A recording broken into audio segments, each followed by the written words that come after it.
So now what do I do? Well, I guess there's only one thing. There's something I'd like to know. Are you real? Can you feel? Hi friends, I'm Prairie Vintage. My name's Linda. I'm an energy intuitive reader here on YouTube, and I use spirit, my intuition, the tarot, to communicate energies to you guys, most fabulous viewers. If you guys are new to this channel, welcome. You found me, you're here. I hope that you guys stay and that this reading does resonate. But if it does not, go check out the playlist. And hopefully you do find a video that is calling to you and that's connected to your energy frequency timeline. All right. And for those of you guys who are returning, I am so blessed, so grateful to be here. And I am super excited to get into today's reading for you guys. Thank you. Thank you so much. You guys are all very safe and welcome in this space with me today. If you guys are interested in any antique vintage jewelry, you can visit my shop at prairievintagejewelry.com. I'll put a link at the end of the video. And for those of you guys who are tarot readers and want to connect with these decks, I'll put a link right here to the tarot deck flip through so you can take a look at these decks. And for those of you guys who want to energetically charge these cards for future readings, for further accuracy of your reading, then you can take a look at these decks as I reveal them and go through the cards and allow your energy to connect with mine. That's the best way for us to have these readings come through energetically a little more accurate for you. All right, so today's reading, like I say, is going to be a pick a card. These are the 4 decks I'll be using. And about this reading, we're going to be taking a look at a person, place, or thing, and the significance in which you're attributing to that person, place, or thing. So what's the meaning you're giving this thing? Your understanding is driven from some place within you that you're ascribing to this person, place, or thing. Okay, it could be, like I say, a person, place, or anything that you are coming here to this reading about. I might reference it as a person because a lot of you guys do come here for your love readings, but it doesn't have to be. Okay, just take that energy signature and apply it to whatever you're here about. That's the most important part. Okay, and I don't like the take what resonates and leave the rest type approach, because to me, that's just a shotgun throwing shit at the wall, seeing what sticks. Anything will stick. So this isn't really how I read. Okay. How I read is that energy and that pile should match the overall energy. But I do get specific messages for certain individuals that don't resonate. And that's not your message. That's for someone else. It's very specific. Okay. And there might be a few, because this is a collective reading. Lots of people sort of come through here. Okay, so it's, and sometimes I'm kind of using my intuition at best guess for what I'm feeling. And sometimes I can't articulate it exactly perfect. And so there could be like a little bit of a, twist to that, or at least you might understand what I'm trying to say, but it might be a little bit more nuanced for your version. That's fine.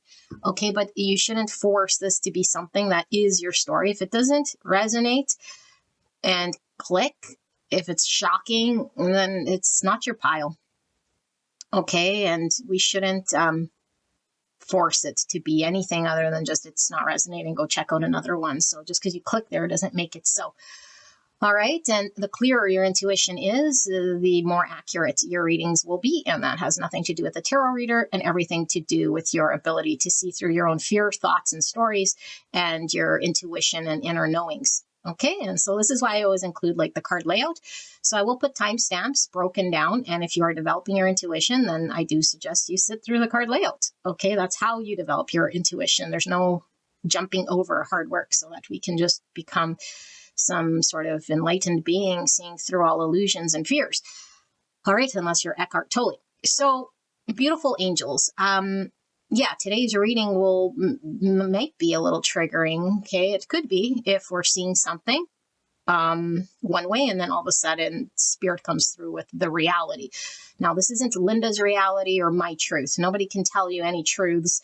Okay, but we could certainly have rose-colored glasses, or we could idolize situations, or we could be minimizing and distorting things based on fears, based on pessimistic outlooks, based on distorted views and trauma. And we might not be seeing situations accurately or people accurately. Okay, and so that's nobody's issue other than you're the only ones holding that ball. So you can remove the veil of trauma, ignorance, doubt, or the rose-colored glasses of idealization or some sort of distorted perception that you might have. Okay, this is why I'm doing this reading. So if you're not wanting to experience that, then this might not be your reading, and that's absolutely fine. You can come back when you're ready. Okay, but I'm just reading cards and energy, and so I will include the first bit, your perspective. Okay, whatever it is that you're sort of ascribing to your person, place, or thing. And so if that part does not resonate, then it is not your reading. Okay, but a lot of times my readings come flipped or reversed. So it could be very odd to get the mirrored perspective. Could be that person or how that situation is most likely energetically involved with you. And it comes totally flipped and reversed. I don't intend on that. Okay, it's not a vending machine. I don't go C4 coffee crisp and then boop, there goes a coffee crisp. Like, no, that's not how it works. If you want just coffee crisp, then go to another reader. Okay, that's not how I channel, and I don't even choose. So it's not a choice. It's just the channeling comes through as the channeling comes through. Spirit knows how I channel and how the gift comes through, and that's all on Spirit. Nothing to do with me personally at all. Okay, but I do commit to delivering what I see and be as honest as I can and interpret the energy as best as I can for the greatest and highest good. Okay, so that is my commitment to you. And if it doesn't resonate, then whatever, go to another pile, go to another reading. Okay, so beautiful angels, I'm going to clear up the rest of the decks and just leave our 4 options, and we'll go through the 4 decks. And then, like I say, I'll put the timestamp below and I'll take you guys directly to your picks, and I will see you shortly. All right, gorgeous angels, pile number 1, the Rainbow Heart Tarot.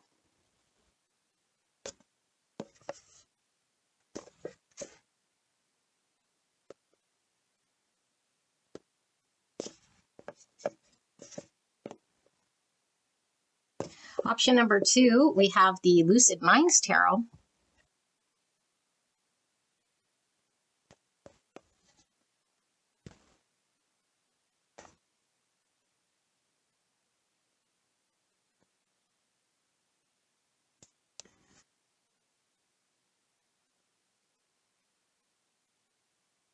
Option number 3, we have the Secret Tarot.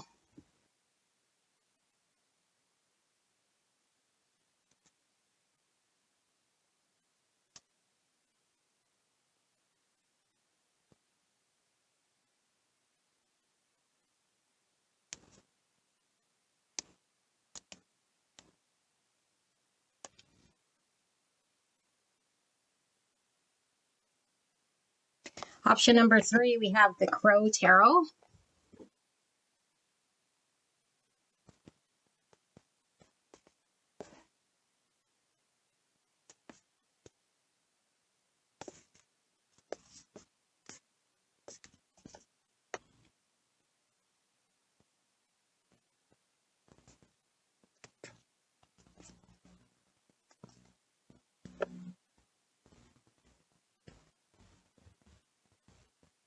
All right, so I'll leave the video running for a bit. And if you do feel stuck, close your eyes, open your eyes, whichever one calls to you first will most likely be your pile, okay? But energy is always overlapped, interconnected. And so you could definitely have multiple piles here, or you can use different people or different questions you might have regarding situation, circumstance, people, places, things that pull through here, okay? So yeah, I'll put the timestamps below and I'll see you guys at your pick.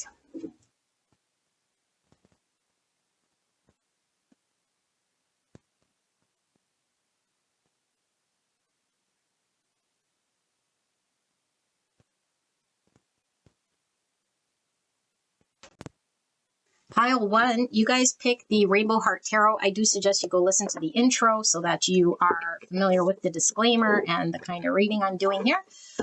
Okay, we're going to do the energy check to see if this is your pile, and this is how you are ascribing energy towards this person, place, thing.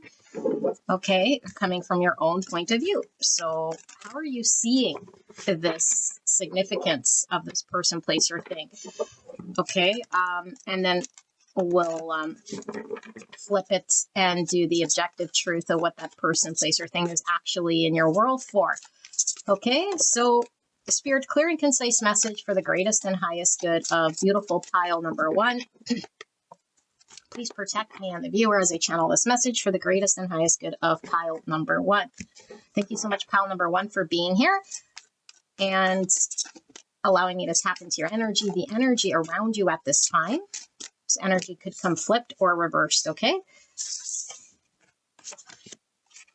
And we're asking Spirit for the significance you're injecting or ascribing to a certain person, place, or thing, experience, whatever this is, okay? How you're seeing it from your perspective. What does this person, place, or thing mean to you at this time, Spirit, for pile number 1?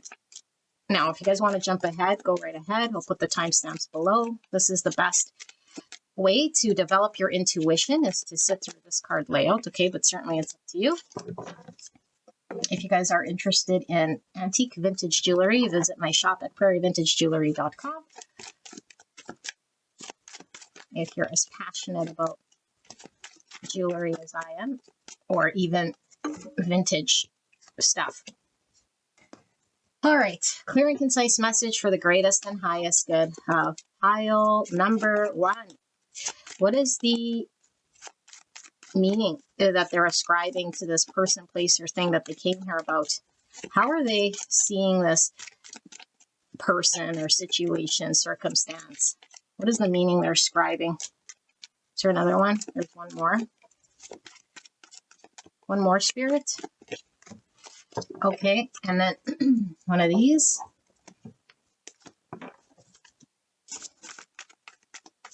For pile number 1, Spirit.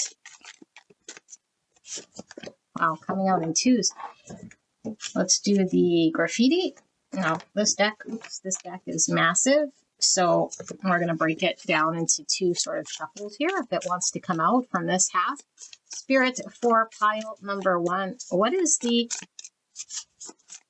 energy that pile 1 is sort of holding onto when it comes to their understanding of this person, place, or thing? So that pile 1 knows that this is indeed their pile.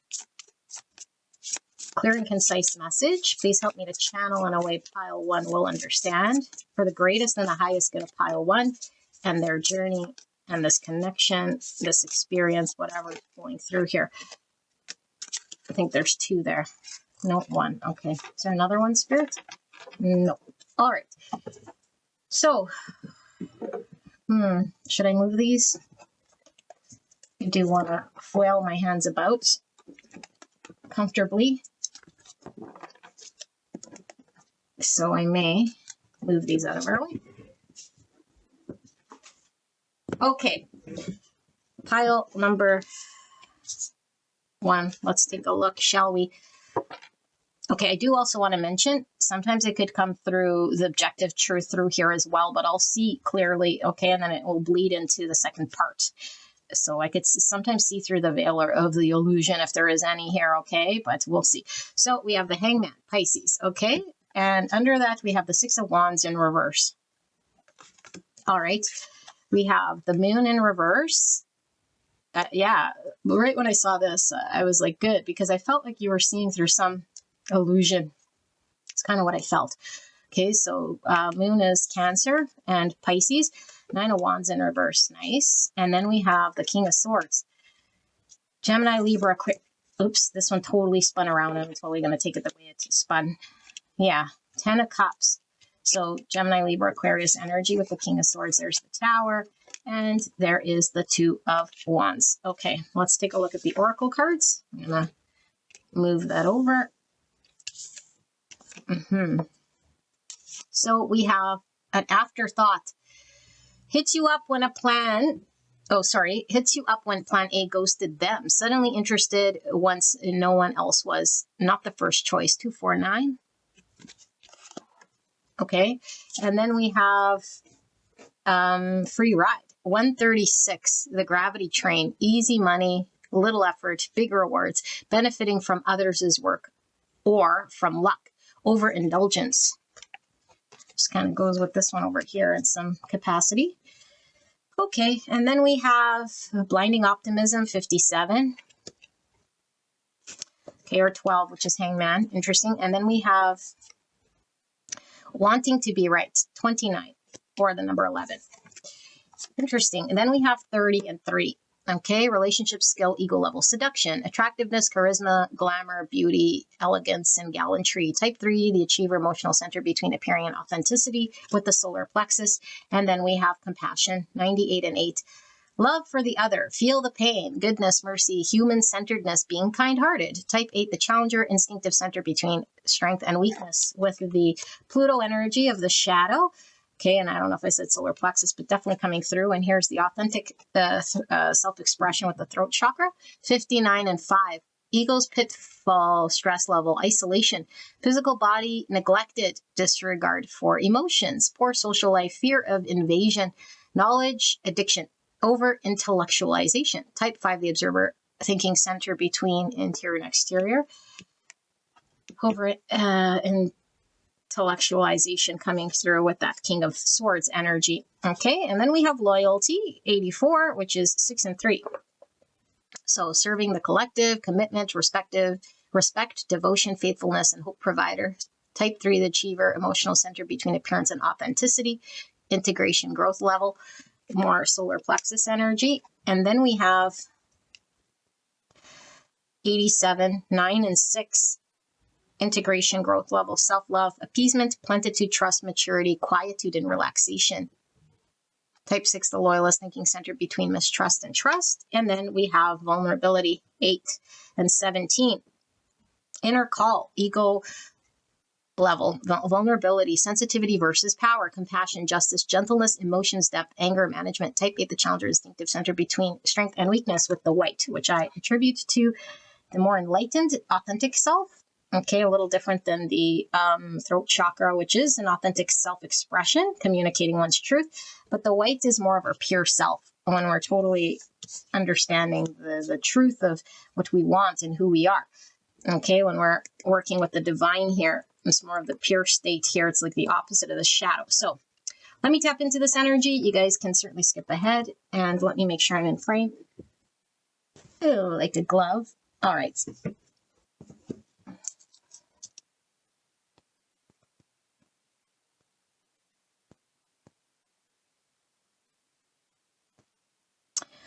Okay, pile number 1. This is a very clear message here, okay? And it's very reasonable why you feel the way you feel here, for sure.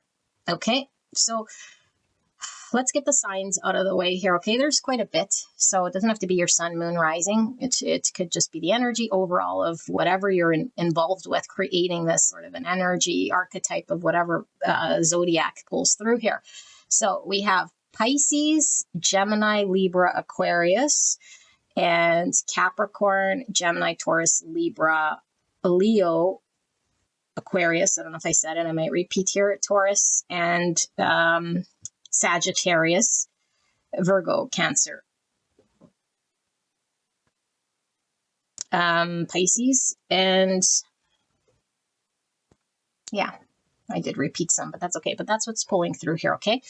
So this is like your own logic is really stumping you when it comes to allowing yourself to trust the situation.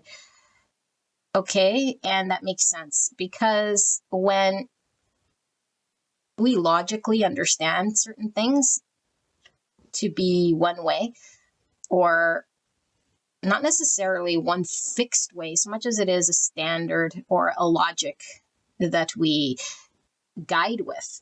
Okay, and when things aren't aligned with that, it would make sense that we would question, or that our, like red flags would go up, or like our spidey senses go up. Okay, and so what I feel here isn't that you're like pessimistic, so much as it is your understanding your situation, whatever this is, connection, relationship, person, place, or thing, however you're seeing it is like something was infused in your understanding. And so this thing is proving to be something that is maybe not standard or has no fixed form. It could certainly be something that isn't making any sort of sense, or it's requiring you to navigate in the dark. So use your intuition. It's not confirming anything that you might already know with a certainty. And this is very confusing, for one, but two, most importantly here, it's like, if you were to invest or engage or just go with the flow of sort of thing, you don't want to be swept up. There's like, I don't want to play myself. I want to be able to make educated decisions and choose from a place of, from a clear place, you know, but really this place is actually mind, and the mind isn't necessarily a conscious decision. And when we haven't had a breakthrough of consciousness, we think that our mind is actually making clear decisions. So I want you to follow that or play that back, okay? When we're really identified with the mind, we think we're really aware and open. And it's like, it's never been clearer to me. It's like, no, it's never been clear to the mind. There are all these other factors, okay? And I don't want to add to your soup of confusion here, because I think for this pile, you want clarity, certainty, and most people do, of course. 99% of people want the clarity and the certainty and the whatever. It's like the unknown is sort of throwing me off kilter, you know, and I'd rather just be in the know, in the clearing. Why would I ever engage in any situation which I have no control over? And so this is a control type thing, okay, but it's not saying you're controlling, because I don't feel that this is coming out in you, and you want to connect with it as being one who wants the control or needs the control. It's just like, I want to be clear and know. Okay, but that's the challenge, is like, this situation isn't one of clarity and certainty and knowledge and understanding from the mind wisdom at all. And so what it is requiring you to do, like I said in the beginning, we were going to see objective truths come through here as well. Okay, so this part, maybe you know intuitively, I think you're starting to see, or at least you know that this is what you're battling. But I do feel you're up against this thing, and you know you're up against the thing that is putting you out of your comfort zone, because you're like battling the, I don't want to have blinding optimism. I don't want to be one that's going to just go with this whole thing when I can get in front of it and, you know, and have more control over where it's going, because I don't want to leave myself exposed. Okay, but there's a greater lesson here for sure. That's why this is happening to you. Okay, and this is all about understanding oneself, connecting with the divine spirit, connecting with one's intuition, navigating using an inner knowing, and moving beyond mind and certainty. Okay, which is uncomfortable, especially when we're being asked to be vulnerable. But without this sort of experience, it's like we can't fully then connect to that part of ourselves, which might have always been disconnected because we were comfortable in the mind and the knowing. And so aside from this thing you're being sort of, this journey, this process, this connection, this experience you're having, there is the stronger lesson being braided, which is your own self-love, trust of your own decisions. Okay, there's like this acceptance of certainty and clarity that transcends past the mind. That's like really like trusting your position in situations, even if there's certain things that aren't spoken outright, or, you know, here in the 3D, it hasn't been confirmed to the mind.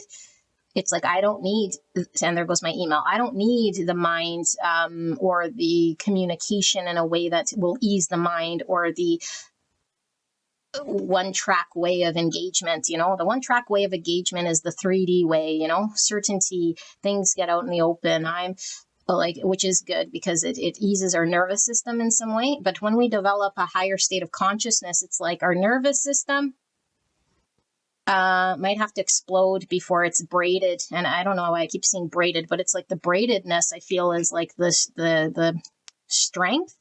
But I think why I'm seeing a braid as well is like the integration. It's like, how do I explain it? I feel this group, the integration is already happening. Okay, like it's already happening. Like you might have been in a long period of uncertainty, or the nervous system has been all functioning all chaotic. Things have been not super clear. There has been your mind sort of really pushing towards understanding and validity and clarity. But I do feel this means a lot to you. But at the same time, with this blinding optimism and this 10 of Cups in reverse, it's like, I don't want to just idolize or believe in a fairy tale of sorts here when I don't have anything firm or concrete to believe in it. I'd be stupid, right? Socially, that's stupid. People say, are you stupid? Are you that naive? Or are you that blah, blah, blah? And it's like, it has nothing to do with the logic of societal norms or this, because it's getting you into this other world, and if we've never traversed this other world, it feels very uncomfortable. We're asked to surrender to the unknown. We're asked not to be defensive and let things go, which is uncomfortable, because it's like, that means I lose control. I'm surrendering to something which could lead me down a path of hurts. It's like, and my mind kept telling me the whole time, like, whoa, watch out, or why don't you know this or that? And it's like, that's not the intuition, that's the mind. And so this journey, whatever you're experiencing, is the mind versus the intuition versus the inner knowing, transcending past mind to know one where connected to a higher state of consciousness. We don't want to get swept away by someone, something, or a promising story of a fairy tale future. Who would? Okay, but it's also testing like your loyalty and your commitment here, because I do feel it's requiring you to engage in some way. Okay, and throughout this braiding process of integration, you're learning about self-love, compassion of other, compassion of self, learning to trust, learning to commit, learning where your devotion could lie and how to engage. Okay, and also without a rigidity and being sort of, I don't know, like so fixed on something. There's like a compassion that comes through, because compassion comes from a heart. Compassion comes from a different place altogether. And it's like, yes, we could, in our mind, find all sorts of reasons why we should be compassionate or devoted or invested or engaged, right? But then it's like the logic will come in and be like, whoa, this is the line here where I draw compassion and just foolishness or doubt creeps in here. And so I feel like this self-love is intertwined, again, the braid with love of other, okay? And we even see love of the other. And so the Pluto shadow aspect here is moving beyond that of the mind. And when we can extend a compassion or open the heart space or allow to be driven by feels here, because that takes great vulnerability. One, especially if we were hurt in the past, and learn to trust again is difficult. But even if we haven't been hurt or we weren't wounded or we had no deep sort of trauma that we were aware of, this situation is stretching you beyond, because it is opening a heart space here. And I don't see anything here about the heart so much, okay? But the compassion definitely talks about the heart. The authentic self is definitely in line with truth, God's truth, okay? Or the universal truth or source's truth, which is connected to your higher self and a greater sense of pure consciousness here.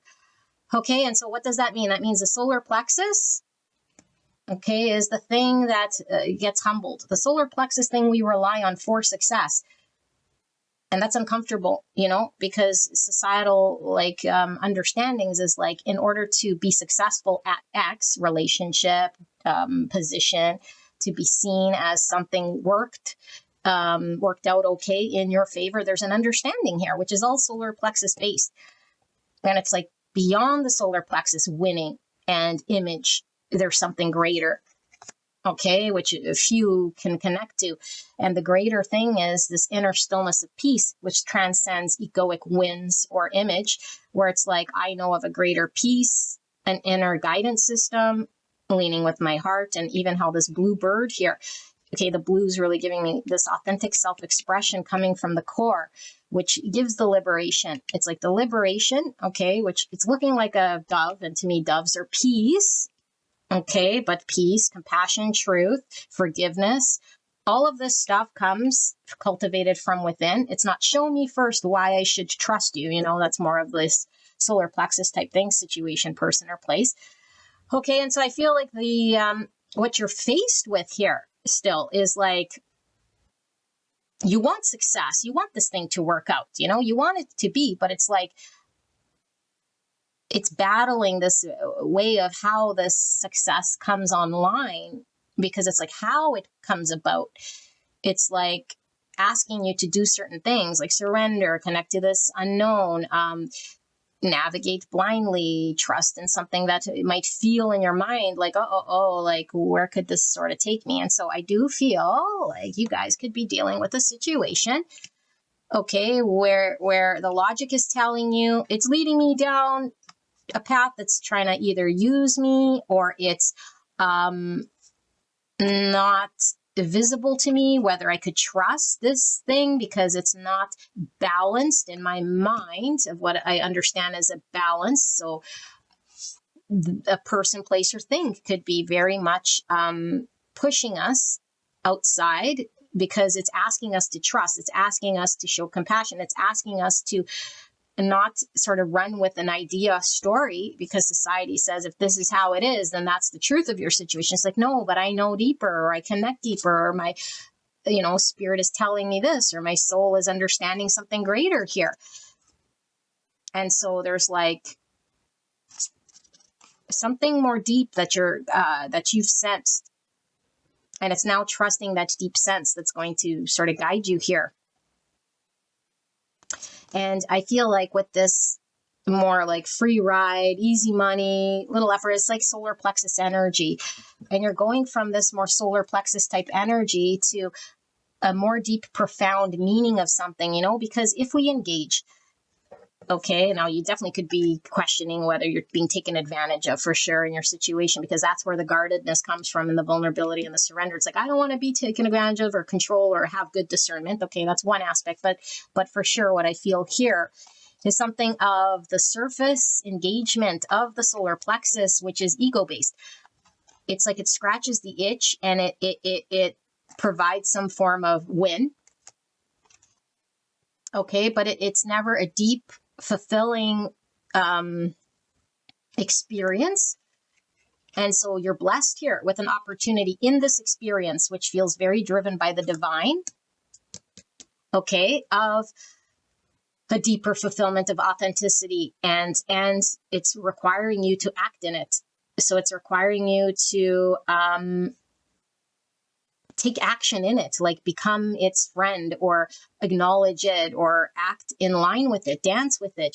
That's hard because we fear giving up that sort of control. And so you might be faced with removing oneself, or holding oneself back, or disregarding these deeper emotions that are being like brought to the surface, and being like, well, maybe it's not real, or maybe there's more truth here, or maybe I got to sit with this understanding more before I make decisions or run with this. You might feel something is too good to be true. It could be the flip of this. Okay. But either which way, it's like, I don't know. It's like trusting in something, even though something hasn't given you a reason to trust it, and maybe it gave you reason to untrust it when it comes to like societal understandings here, but that doesn't mean anything. And so I feel, well, it means something, but anything in regards to this sort of spiritual lesson. Okay. And so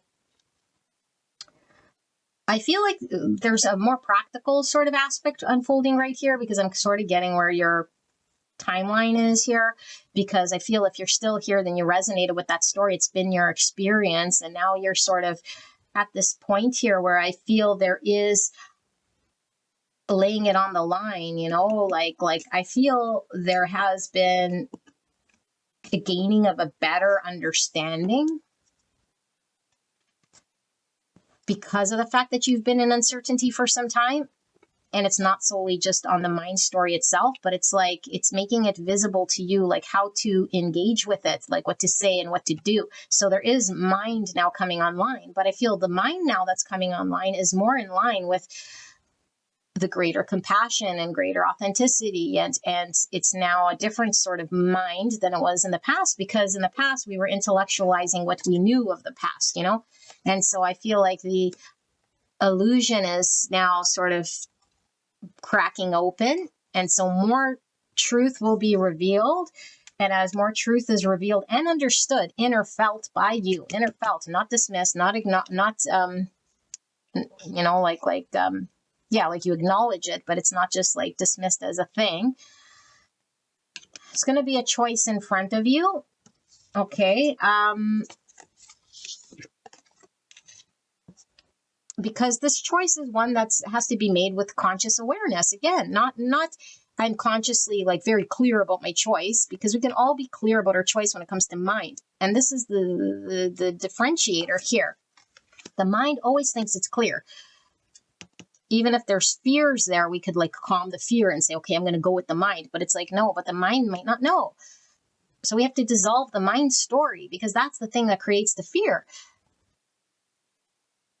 Okay, and so if the mind already has an identification with a story, it wants to run with that.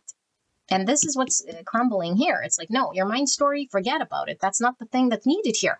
Okay, that doesn't mean just keep operating in the blind for the rest of your life with everything. But this is like, once it cracks open, it's like we see beyond ego. We see beyond the egoic self and the structure of the mind that needs certainty and knowings in a certain way before it can feel and trust and be at peace and allow itself to be vulnerable and experience surrender and greater truths and inner awareness, because this allows us to experience blessings.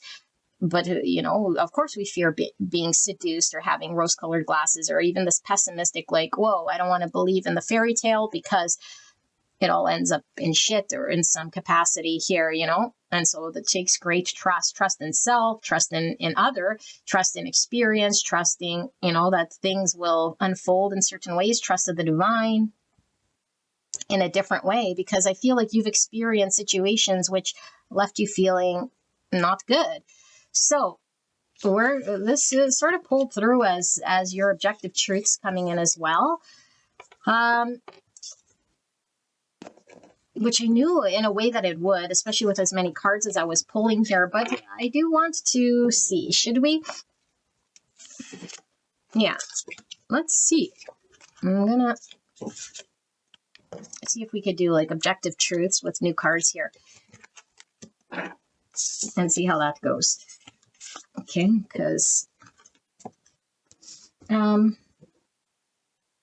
me grab your cards.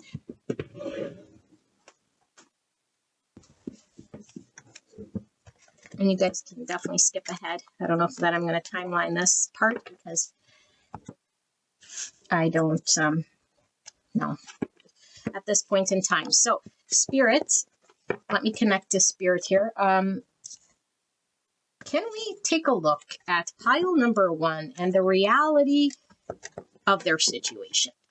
Why all this mind stuff? I mean, why? The ego we already saw, which is the solar plexus, the human nature to need certainty, and mind has more power when we're controlled by the mind than things that are unspoken here. But let's see, Spirit, can we see some more in regards to just the objective truth of this person pile number 1, their situation, person, place, or thing. What is the objective truth then?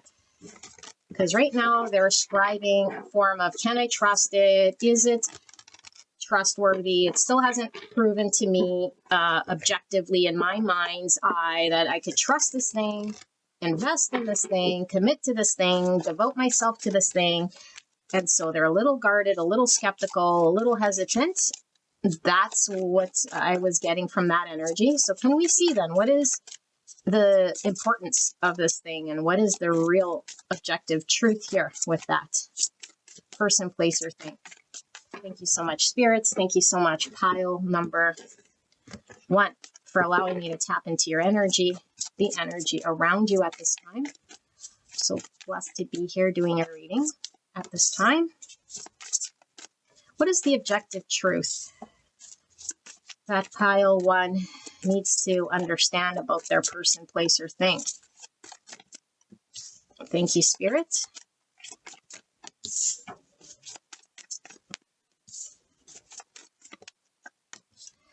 Okay, we will pull all the cards again, because I do want to compare pile number 1, the objective truth about this person, place, thing that they're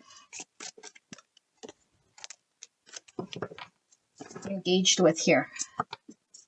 Revenge. Clear and concise message for the greatest and highest truth. of pile number 1. This person, place, or thing. Clear and concise message for pile 1, Spirit. Thank you so much. And one of these, and then we'll pull the graffiti as well. Okay. Any one card want to come out for pile number 1? Feeling those two. And any want to come out from this half for pile number 1, Spirit.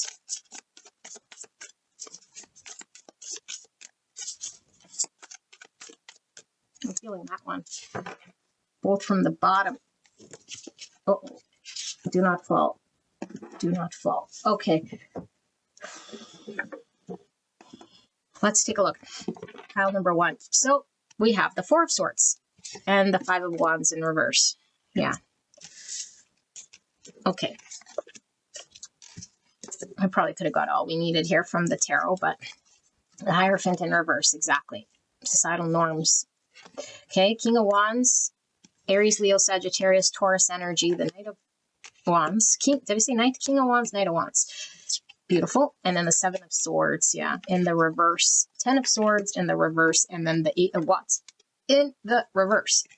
Alrighty, let's take a look. So we have Revenge, 88. Okay, difficult event, stress level, willingness to harm, couple crisis, revenge, conflict, dispute, payback time. Type 8, the challenger, instinctive center between strength and weakness. That's the shadow aspect. Then we have martyr complex, parent or family member who sacrifices everything and uses guilt to maintain control or moral superiority.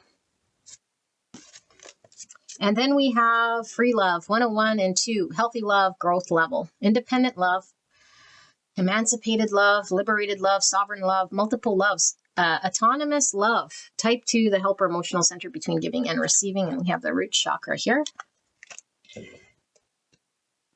Okay, and then we have shadow dancer, someone who moves in dark aesthetics but lives in light intentions, 93.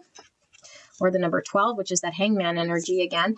Life insurance, insurance policy, contract and protection. Someone who is hiding the money from you, took something out in your name. Interesting. And then we have projection with 59. Or the number 14. So some Sagittarius energy with that temperance.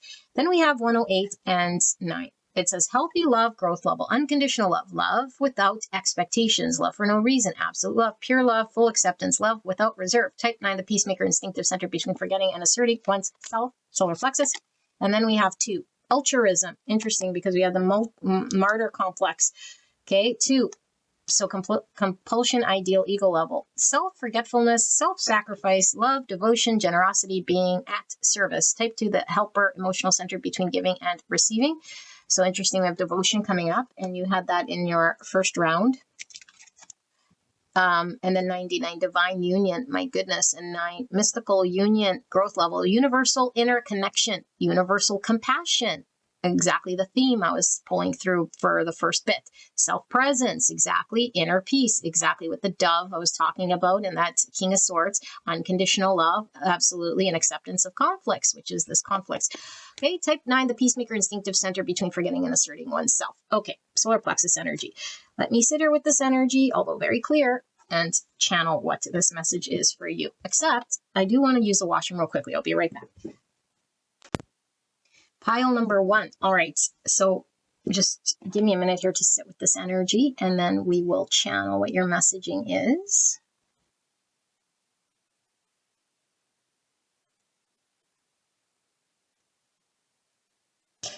Okay, a lot of what I channeled for pile 1, okay, my readings are usually a little long here, but it gives us really good clarity here, you know,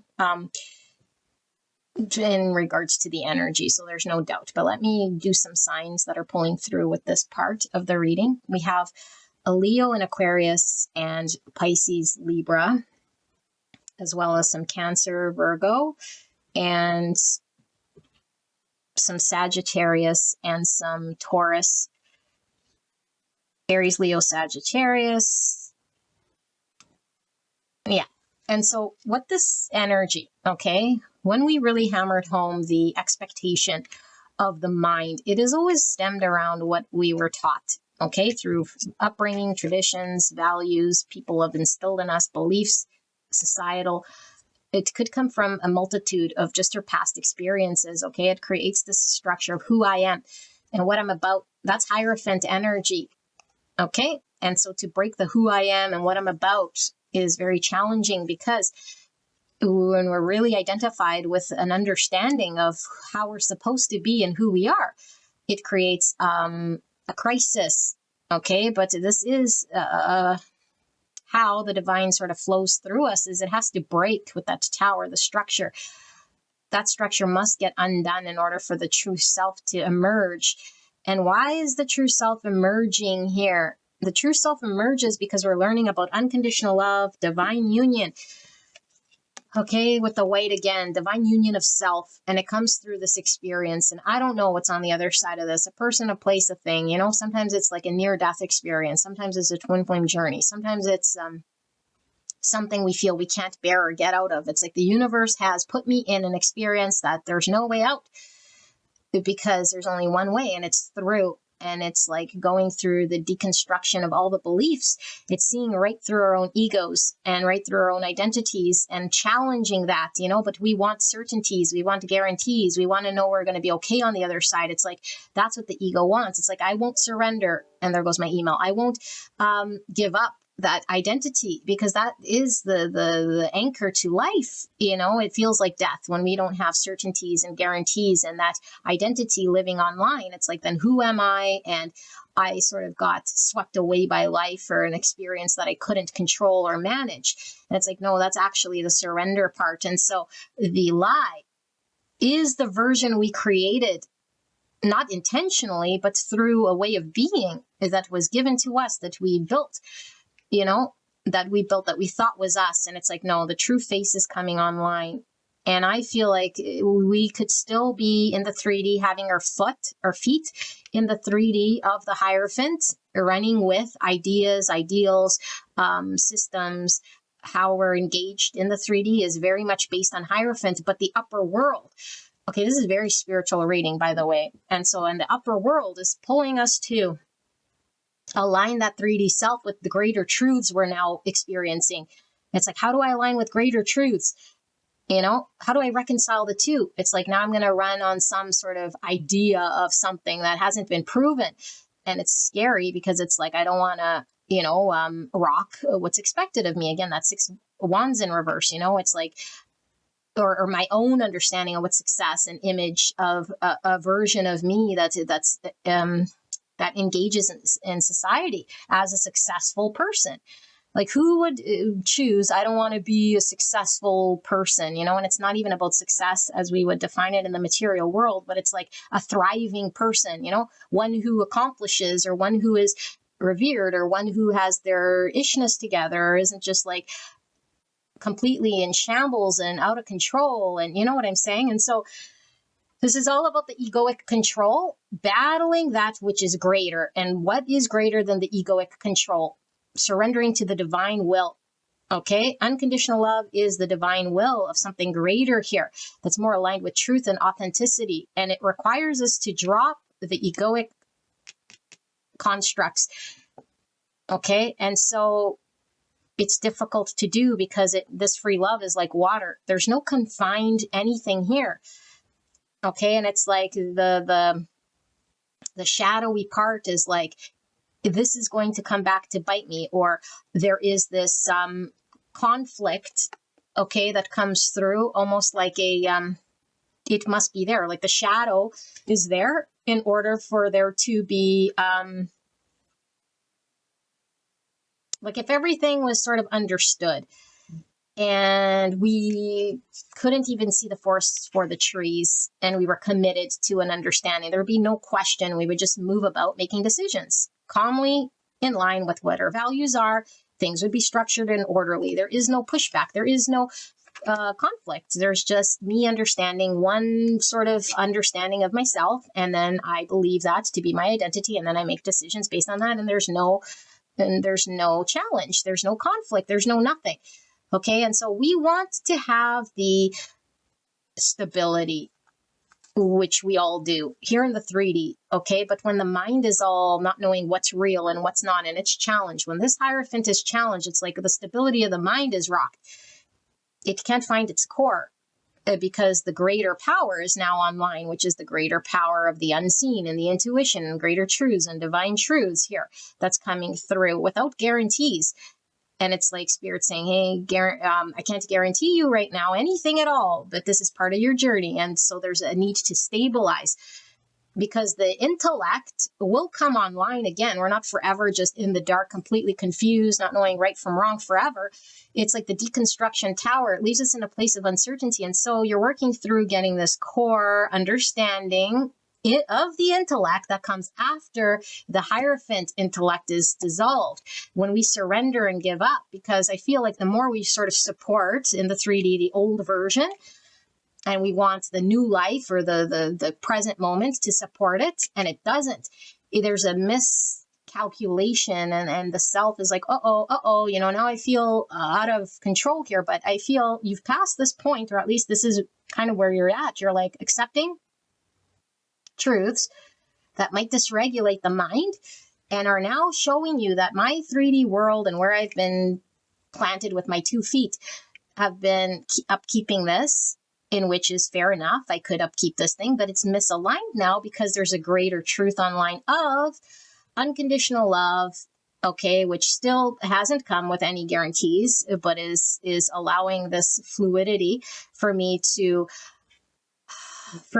be open enough to explore something, but then the self comes online, the King of Swords archetype, projecting parts of the past.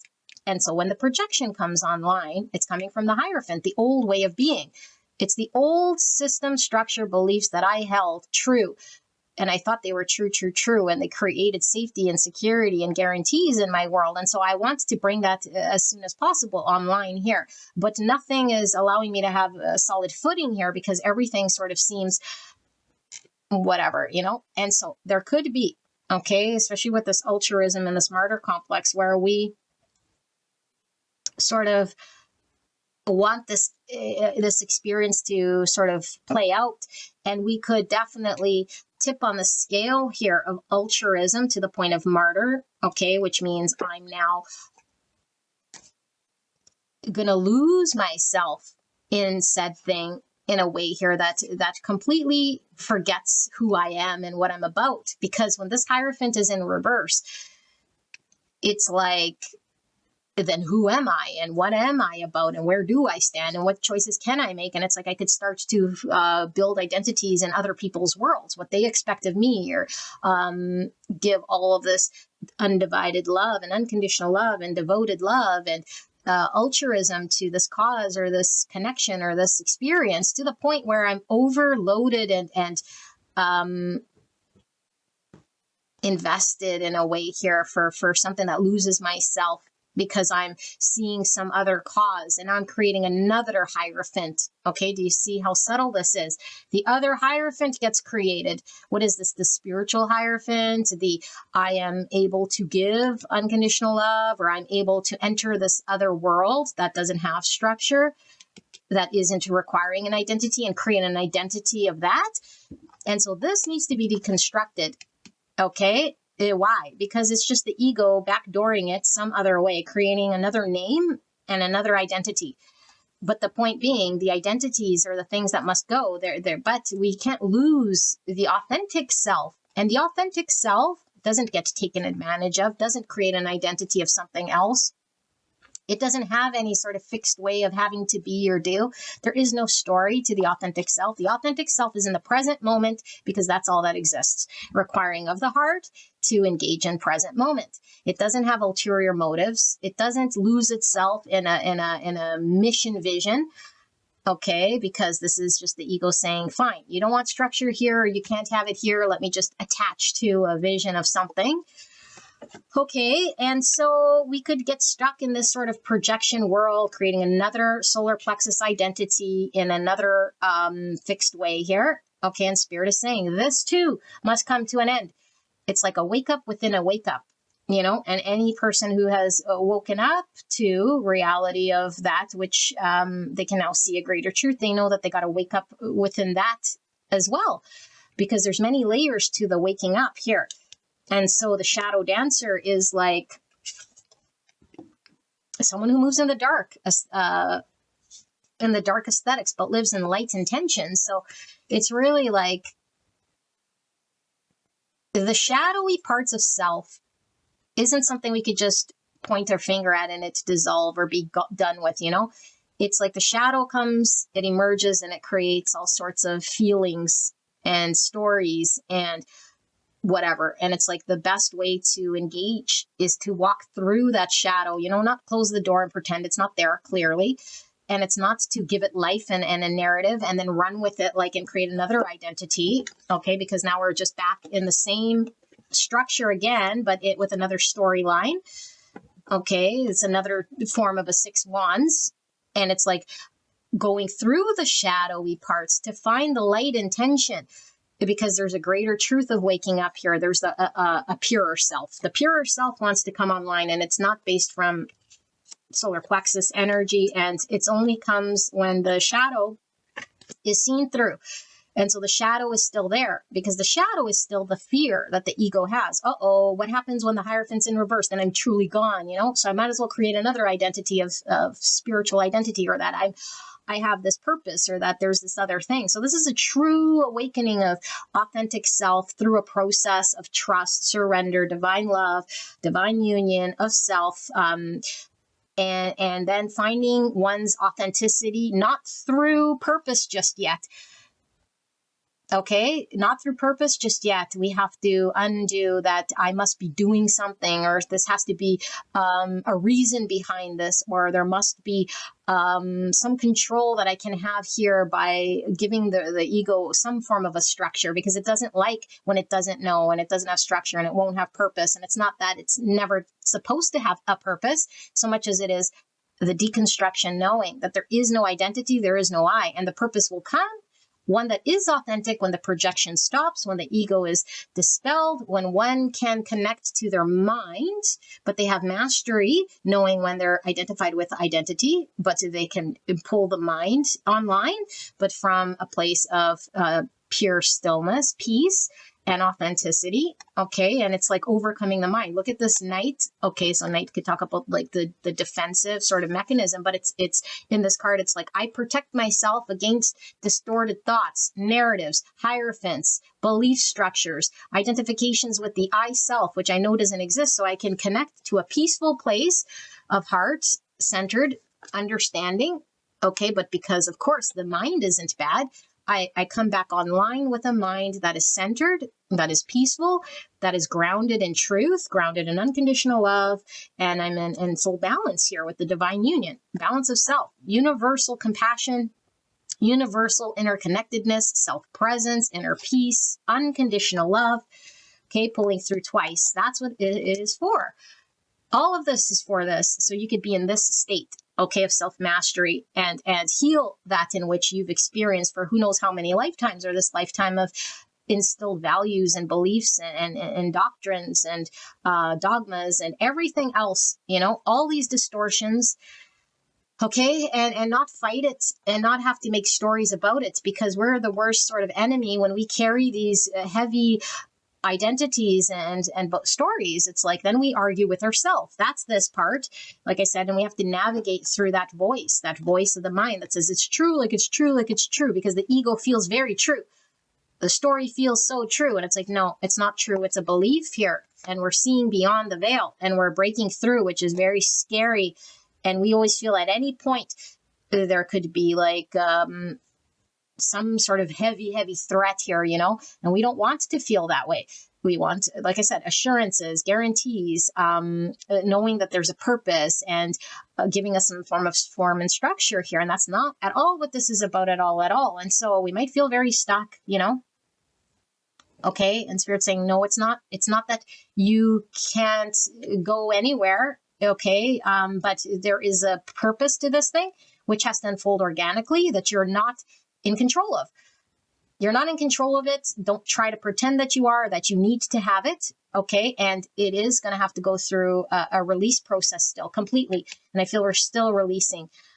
And we're still sort of resisting, but there is a surrender that's slowly coming online. Why? Because maybe there's certain things right now that you have given up or that you are seeing beyond, but there's still other egos. And I feel like for this one, it could be this martyr, this altruism, this turning the spiritual ego into another sort of form or thing. And so I feel like we're an awakening within an awakening of the truest self, okay, without this projection. And so this is what is coming through for your reading. It's very clear here, okay? And I'm very honored to do your reading here because this is a very beautiful process of awakening, although very painful. And I do feel like you have a fire purpose that is being laid out in front of you that is now sort of on the back burner, because this cannot be played out until the truest self comes online and spirit knows you have a purpose. And this isn't one that you're supposed to be coming up with and then controlling. It's more of, let me just allow spirit to deconstruct what isn't me. And then my purpose can be played out. Then I can move forward with purpose and intention here. But all you're being asked to do here is just like release what is not you. Okay.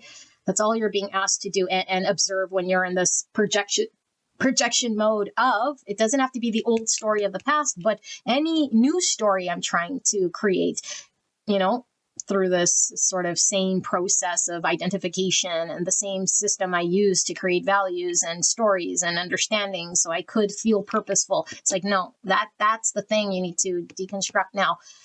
And it's to go away in order for there to be the purest sort of form of self here. Okay, so pile number 1, this is your reading. I hope this helped you. I love you so much, and I will see you at the next one. Bye-bye.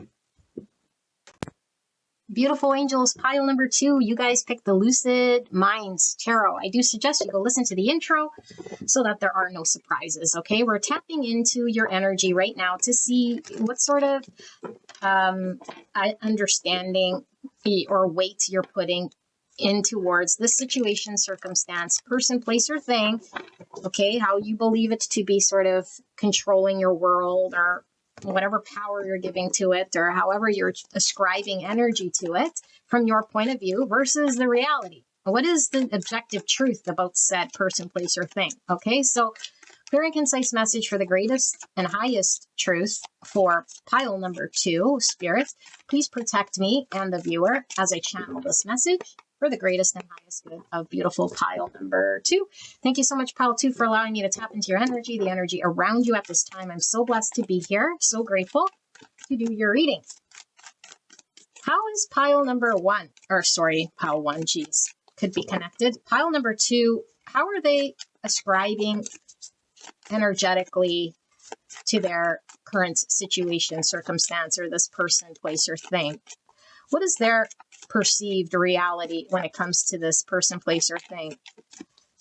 What sort of weight are they giving this, or understanding do they have? Clear and concise message for the greatest and highest good. You guys can certainly skip ahead as I lay out all these cards. Okay, but the best way to tap into your intuition is to sit throughout the card layout. Okay, but definitely up to you. And we're asking from your understanding of this thing, person, place, or thing. What understanding does pile 1 have about said person, place, or thing that they're carrying, believing, trusting is what's going on? Clear and concise message here for pile number 2. I don't know if I keep calling you pile 1. So this deck is huge. We'll pull it in 2 halves and see if there's anything in this half that wants to come out for pile number 2, how they're seeing their situation, their current understanding or take of their situation. I do feel it's just this one. And I do feel there's another, but not that one. So let's see. It says frenemies to friends. We'll pull them all first before I begin to channel. For pile number 2, it says home field advantage. All right. For pile number 2, how are they currently energetically ascribing the weight of their understanding to this person, place, or thing? Okay. Let's pull some of these. Clear and concise message for the greatest and highest good of pile number 2 spirits from their perspective. How are they feeling, seeing, and understanding this person, place, or thing in their reality? And what truth are they ascribing to this person, place, or thing? We have the truth revealing itself with the throat chakra, or the authentic self-expression here, 32 and 5. We have that card. And finally, one of these, and then we will begin.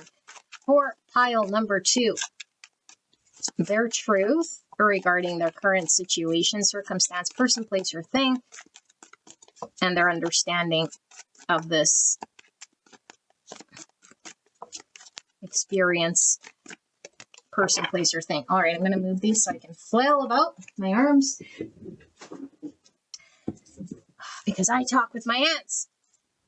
All righty, pile number 2.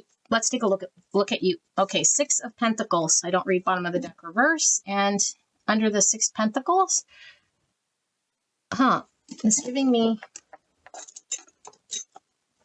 this sort of an energy. This came to my mind. This mirror came to mind. It's very much this mirror came to mind. All right, so I don't know why, but let's just put it here.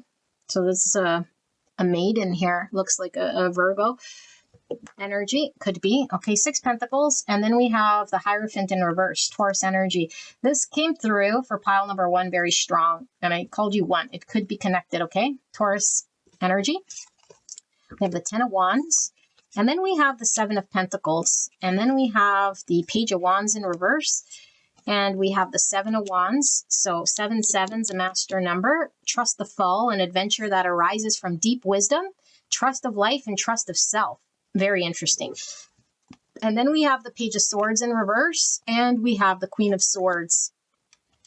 Wow, strong pile 1 sort of energies coming through. So 106, which is number 7. Frenemies to friends. It says letting go of competition or ego, sense of understanding, turning conflict into gold. Oh my goodness, you guys, look at that, because it's like, yeah, like the gold here, but that does look like a mirror. And so this is silver. Okay, something's coming through here. But anyway, conflict into gold and building bridges. Okay, there's a fence here with the 7 of Wands. All right, then we have the home field advantage with 156, okay, which is 12, Pisces energy in this house, just giving me 4 energy. So it says power of familiarity, having the upper hand, strategic advantage, feeling safe in your own environment. Okie dokie. And then we have duplicitous, 82, or the number 10. It says deceitful, two-faced, frenemies to friends. Someone who presents one version of themselves while hiding their true intentions, double dealing to serve their own interest.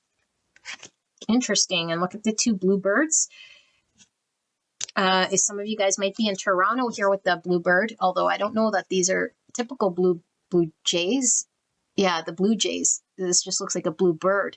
But Toronto's coming through because I do believe they have the blue jays there.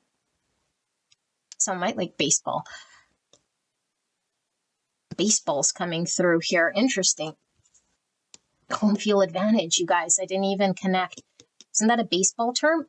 Or I guess a sports term, to have home field advantage. That's fascinating. And look, we have the Queen of Hearts and then the Queen of Spades, which is this Queen of Swords. Queen of Cups, Queen of Swords. And a deck of cards. And that's playing a game here, the baseball. Oh my goodness. Okay. So we have self-harm with 68. Okay. That's 14 Sagittarius and Taurus energy, which is this Hierophant. Okay, so it says 75 and 3. Difficult event, stress level, bad news, unpleasant information, malicious post. My goodness. And then nasty notice, unkind letter, unfavorable opinion, painful announcement. Type 3, the achiever, emotional center between appearance and authenticity with the solar plexus. And then we have 32 and 5, quest for answers. The truth, limitations of knowledge, relationship life, philosophy, emotional life, why, to understand, physical embodiment. Type 5, the observer, thinking center between interior and exterior. And then we have 101 with perfection, essence, ego level, experience, integration, accepting others, growth, balance, various visions, mistake, acceptance. Type 1, the perfectionist, instinctive center between control and letting go. All right. I do want to see what's under this Hierophant. We have the 3 of Wands in the reverse. Okay, give me a minute here, okay, to just tap into this one. This one's interesting. We can skip ahead because this might take me a little bit.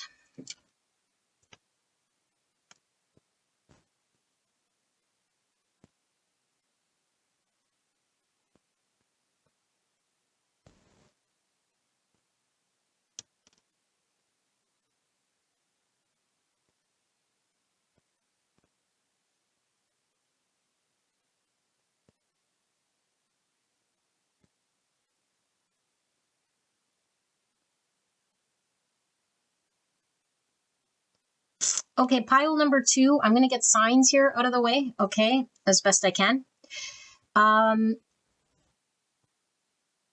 Yeah, let's do that. So we have Taurus and Gemini, Virgo, and Libra, Aquarius. And we have Sagittarius. And we have Cancer. And Pisces, if I didn't say. Okay. I think I captured it all. So what, pile number 1 is it connected somehow, okay? And I don't know if you just can relate with it, if it's energetically sort of tied in some way, but I do feel messaging could be very similar in some regard. And because I pulled this mirror, okay, in the card layout, something could definitely be mirrored to you. And I pulled it out because of this card, which is giving me very similar sort of energy. This is gold though, and this is silver. Okay. Anyway, so what I'm seeing here, pile number 2, is you are your worst enemy here, okay, by a belief that you hold very strongly, okay, that is centered around an ego construct. The ego construct is an understanding that I have, whatever this belief may be. And we hang on to that belief because it keeps us feeling safe, but it's actually harming us. And I feel like the universe has put in front of you an experience, a person, place, or thing. For a lot of you guys, it could be definitely a person here, okay? And we're threatened by this because we want to upkeep the understanding that we have of ourselves, that we've held close to us, that kept us feeling guarded or safe. I feel like this energy is one that was being called to make a change, which would require breaking out of convention. And when we're very fixed on an understanding that we have, that keeps our identity and our safety sort of ticking in a way that's not threatened, we try to maintain it as best we can. And so I feel like, again, this could be your energy, someone you're dealing with, okay? But I'm going to read it as your energy. And it's like, I have a feeling that I can't necessarily trust this other world to provide for me. And so there's this energy of like, it's me versus this thing. It's like this thing is trying to do something to me that's threatening, either pull me out of my safety, expand me in a way that I might not be able to trust, or if I do this thing, then I must win, because could you imagine I lose? Could you imagine that I make these decisions and then I risk my security, stability, my position for something here that will take away from me? And so there's a burden getting heavier and heavier in making this decision, because it's like we're seeing it from the angle of the ego and the Hierophant. Okay, even though it's showing as a reverse Hierophant, and there's so much I could read about this thing, which I will, okay, but it's like, it's still a Hierophant that I created because it's like my own understanding of winning for me is safe and secure and stable. And it does seem like it's sort of stagnant here because it's not allowing oneself to expand. And so this thing that's calling to you or pulling to you or an experience here is like heavy to carry because it's like, I can't just accept this thing as a victory or as a risk that I could just lean into and drop everything. So you might have a lot of responsibility, structure, understandings of how you have to be and who you have to be. So maybe you've upkept it for so long, or you believed in it so much that it became a part of who you are and what you have to do. And Spirit's like, no. And I feel like you're wanting to resist this thing or like, like rebel against it. And it's like, it could just be growth. It could be like a job promotion or like a move or like a way of life that's like different than your usual. And I feel like we're not allowing ourselves to move towards it or risk through it or do the steps that would put us in line with this thing. And then we get heavier and heavier burdened by the standing still. And so there is an energy pulling through here, just like we did with pile 1 of the objective truth that's also pulling through, because I do feel like whatever this opportunity is, okay, or experience or person or connection or place or thing is actually aligned for your higher good. Higher good means what? Means sometimes it pulls me out of my safety. Higher good means what? Means maybe I got to be uncomfortable or go against the system that I've always known, or go against the people in my world, or go against my culture, my tradition, my belief, or my own personal understanding of what I have, but it's like, I don't want to conform. I don't want to bend. I don't want to move. I don't want. And so there's this not wanting, but a need to grow and an understanding of what this could mean and where it could be. And so this deceit and this two sort of sides is like the heart and the mind, and they go at it. Okay, and they go at it because this is the only way for oneself to be burdened enough to make change. Because the heart, when it comes online, it knows of a truth that it can't suppress or deny. It doesn't battle with logic. Sometimes the heart makes no logical sense at all whatsoever, but there's a strong understanding, okay, which speaks to our soul. And then the logic comes online and it tries to argue that. It tries to defend itself. It tries to seek for certainty and clarity and understanding. And it could be leaning on past experiences as its truth. And so all I could rely on is my past experiences. And this, now I know why I pulled this thing, because it's like a maiden and I'm feeling like a virgin energy. Just, it is giving me Virgo, but it's more of this like pure maiden energy. And the maiden archetype is like where we're in the adolescent stage and maybe a little naive. Okay, but we're needing to grow sort of on our own here and fly the coop in some sort of regard. And so, but I feel like there is this like, all I can rely on is my experience, but the experience could be very, very limited. In fact, Spirit is saying it is limited to a certain structure or lifestyle or safety here. And so when we get too set, there is no growth. And so we could be blocking opportunity here and fighting opportunity, movement, growth, or like truths of the heart, staying put in some situation which would actually harm us. Okay, now this isn't like physical sort of, well, it could be physical harm because I'm in an environment that's like physically harmful to my growth, but I don't feel it's like your body's, well, yeah, your body could even be in some harm, because the body, it's all around stagnation that creates harm, harm, spiritual harm, physical harm, emotional harm. It's harm all around. It's like we can't stay little in a world here that we outgrew. It's like we were little, we grew, but it was like we're still little and we want to stay little, out of comfort in some way. And so there's a gold standard of us, a higher version of us. And we could subconsciously just like not want to accept a thing that would require us to lean into or accept the gold version of us. But it's like the pain and the harm is done through non-acceptance, staying small. It becomes too heavy for us to carry and maintain the version of us where we were. It's like, I can't go on like this no more. And so I feel like you're in a situation, circumstance that you're giving to that isn't producing anymore. And Spirit's been pulling you and calling you to go explore the new, explore the unknown. And it's like, oh, it's unknown to me. It's like, if it were known, if it were guaranteed, if I knew I'd win, if it was comfortable, if all of those things, it's like, no, the Page of Wands doesn't have any certainty. It just goes and it trusts the divine here. But I feel like we're defensive and we're guarded.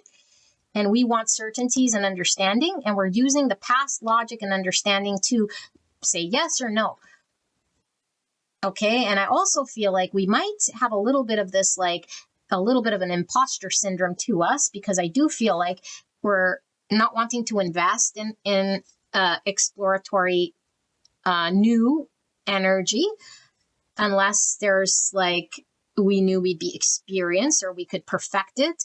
Okay, which again, this maiden energy, she's not an experienced person. She's not a crone. She's still learning. She's still young. This page is still young. He still doesn't know what he doesn't know. And it's like, this page as well doesn't know what he doesn't know. And we might say, I don't want to be a novice.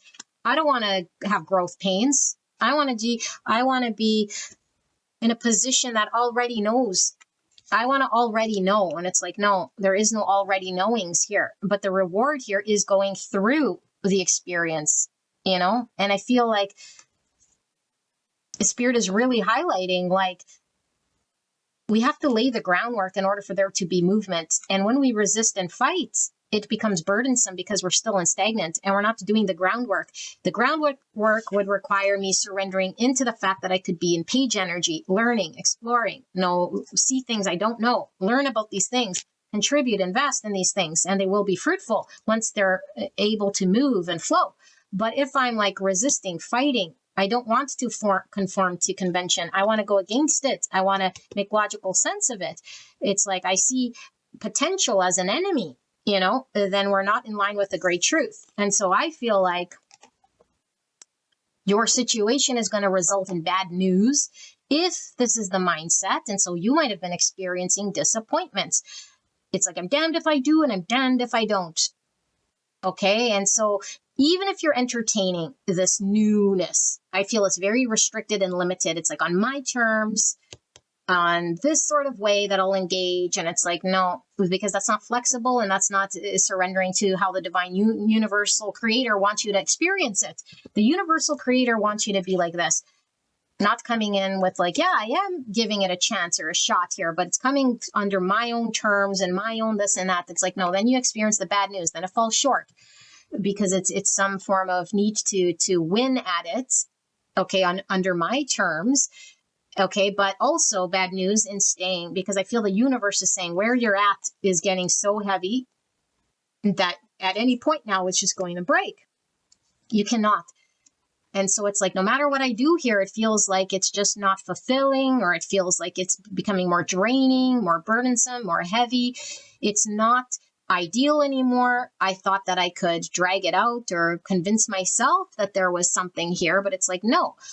The truth is that there is an experience that's calling to you, that's breaking your understanding of convention here, that needs to be sort of seen through, questioned in a way, but not from the mind aspect of trying to validate, because I feel like the mind here is trying to validate what it already knows. And so, of course, it could come up with a million reasons to strategically confirm what it already knows is a truth. But it's like, no, this experience supersedes our knowledge of experience. Okay, so there's limitations of knowledge. So you only know to the point of what you know. You only experience to the point in which you experience. There's so much more here that we can experience and know through an allowance of experience.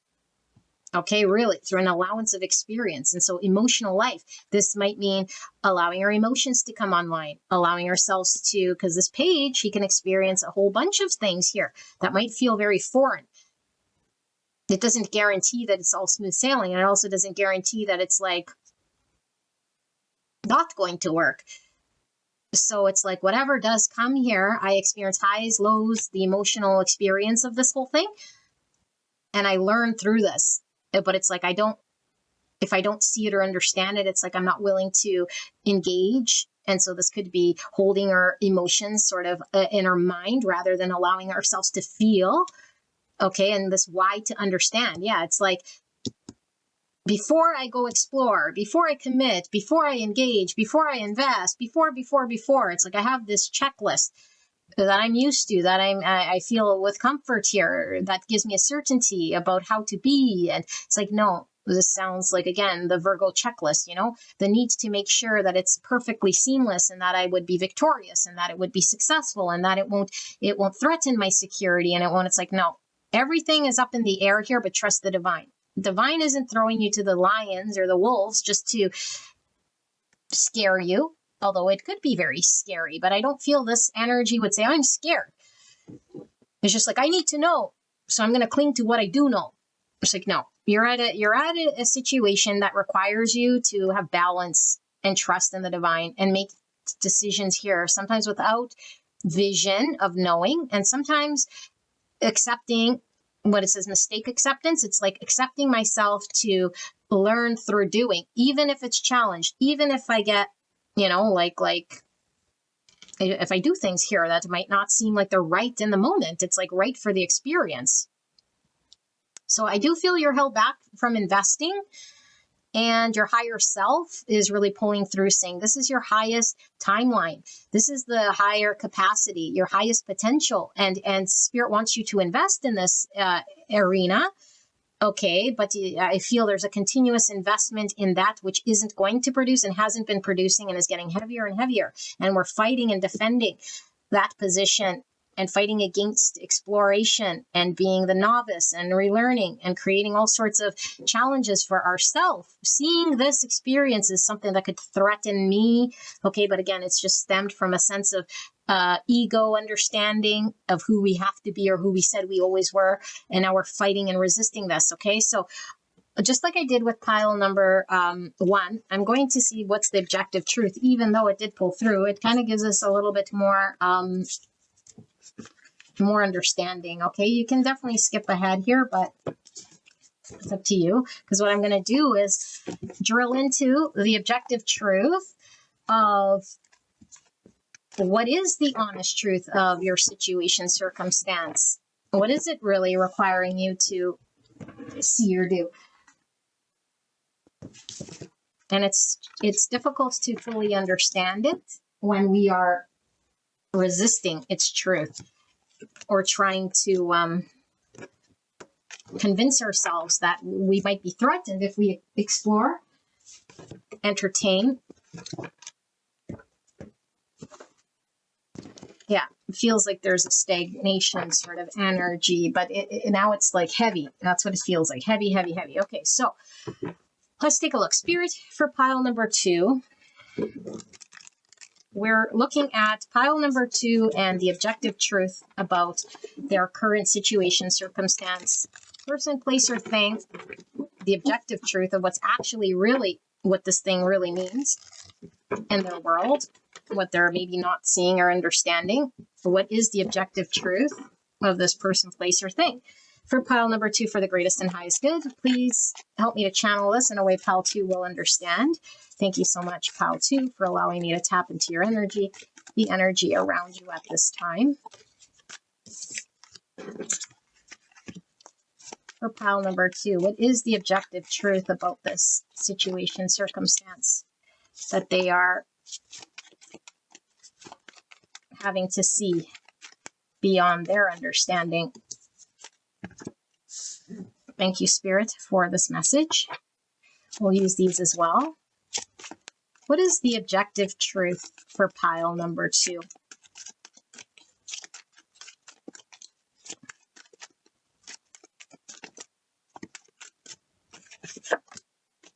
feel there's one more here. One of these.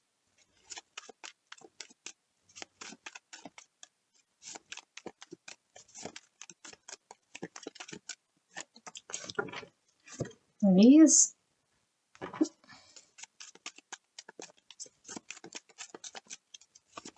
What is the objective truth of the person, place, or thing that we just channeled for pile number 2, Spirit? Why is this thing in pile 2's world? What does it truly mean? What is its significance? What does pile 2 need to understand about it? And we will pull from the graffiti oracle as well. Let's put some more. Anything you want to pull through? Okay. Desensitized is coming through. I'm not going to read reversals, but I will keep that top of mind. Clear and concise message for the greatest and highest good of pile 2. What is the truth of the situation, circumstance, or this person pile 2 needs to understand? Okay, let's take a look. So we have the 3 of Swords. Oh my goodness. And then the Queen of Cups in reverse. Cancer, Scorpio, Pisces. We have the King of Cups in reverse. Oh my goodness. Cancer, Scorpio, Pisces. Divine counterparts potentially in a relationship. We saw the 2 bluebirds, the World, and the Ace of Wands in reverse. And we have the Wheel of Fortune. My goodness. And we have the Queen of Swords coming out again. Gemini, Libra, Aquarius. And then we have the Page of Pentacles in reverse. And we have the Knight of Wands. Okay.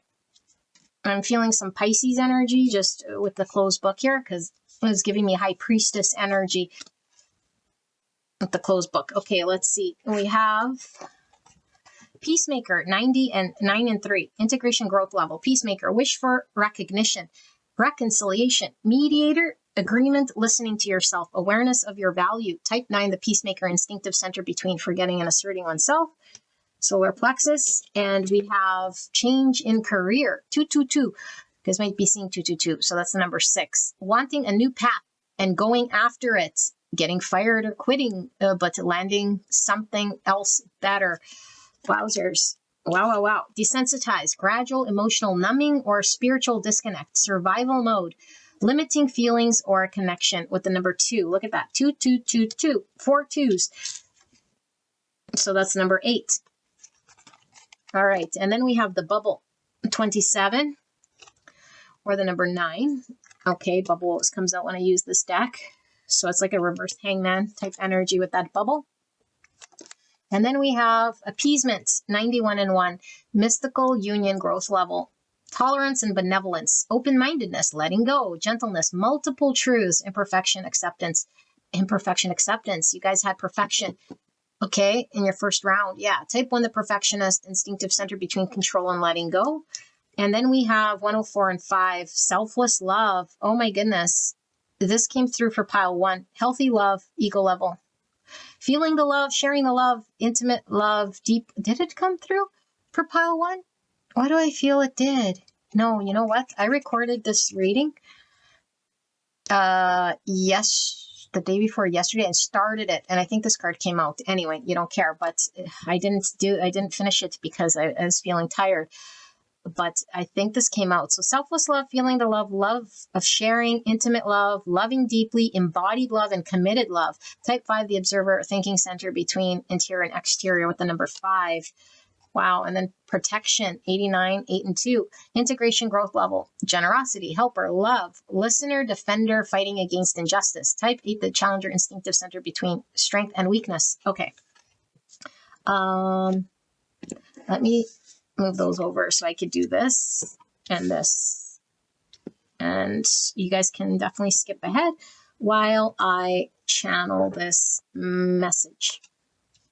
Or while I sit with this energy before I channel this message.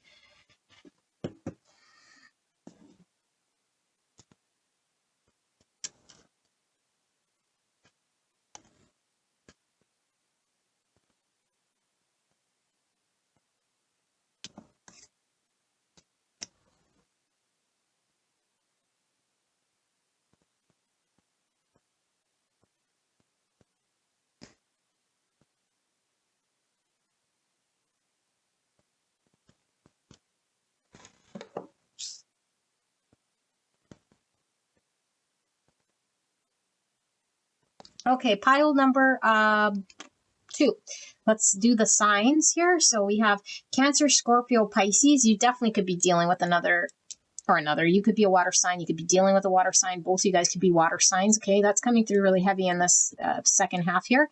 Gemini, Libra, Aquarius. And then we have Virgo, Taurus, Libra, Gemini, and Leo, Aquarius, Pisces. Yeah, I said Pisces already. And Sagittarius and Taurus energy. Yeah. Yeah. Okay. So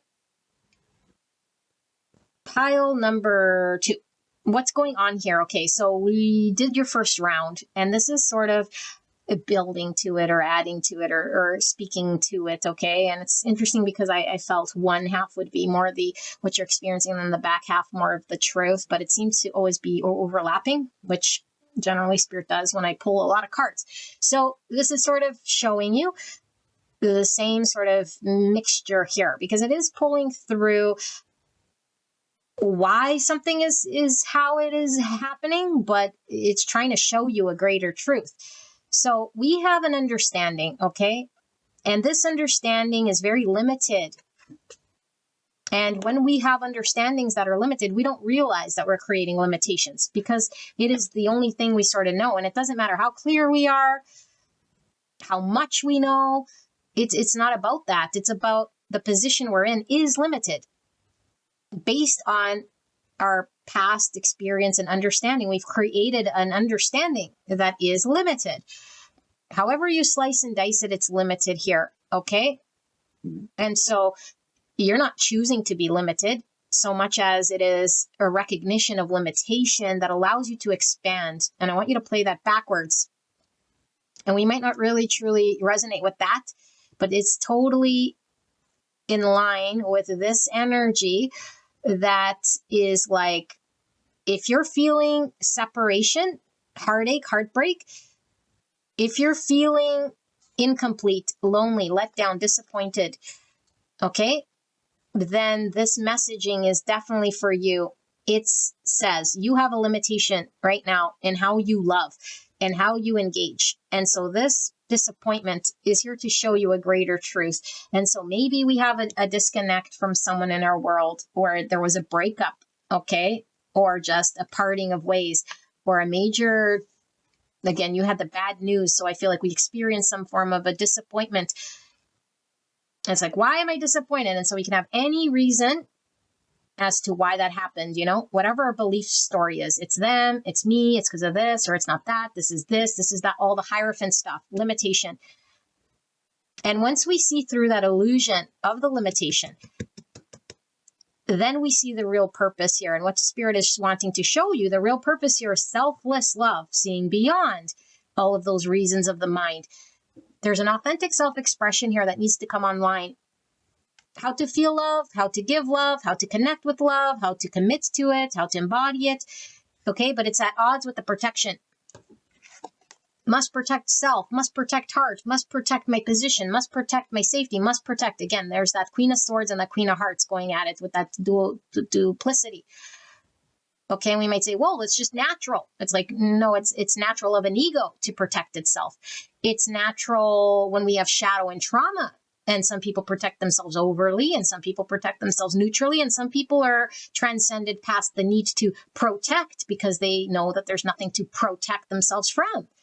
And so this level of protection comes online based on our limitations. Do I need to defend myself and guard? Do I get into arguments? Do I feel abandoned and let down like instantly? Or how is it? How is it that it brings about me? Okay. And it's not trying to resist or change it so much as it is recognition, because I feel like you're engaged, however you're engaged, which is reflecting in disappointment based on a limitation. And this limitation is there in place of a shadow self that wants to protect itself and not allow itself to love how love was intended to be experienced. Now I say intended, how I intended it? No. intended love is that in line with the divine creator. It's authentic. It's not based on transaction. It's not based on fear. It's not based on only if I can be protected and have this and have that, or if it goes this way or that way. Well, then that's not selfless love. That's a whole bag of conditions. And that's a whole trying to protect myself, because everyone has certain things they want to protect. Some people want to protect their vulnerability. A lot of people do. Okay. Some people want to protect their finances. Some people want to protect their stability. Some people want to protect their need for control, or their identity and how they look, or the success they'll have, or their amount of engagement needs to be a certain way. And so they want to protect how another could sort of impede on their limiting or their limitations. So, or how another could limit them. Okay. All of this stuff is important for certain people and to certain degrees.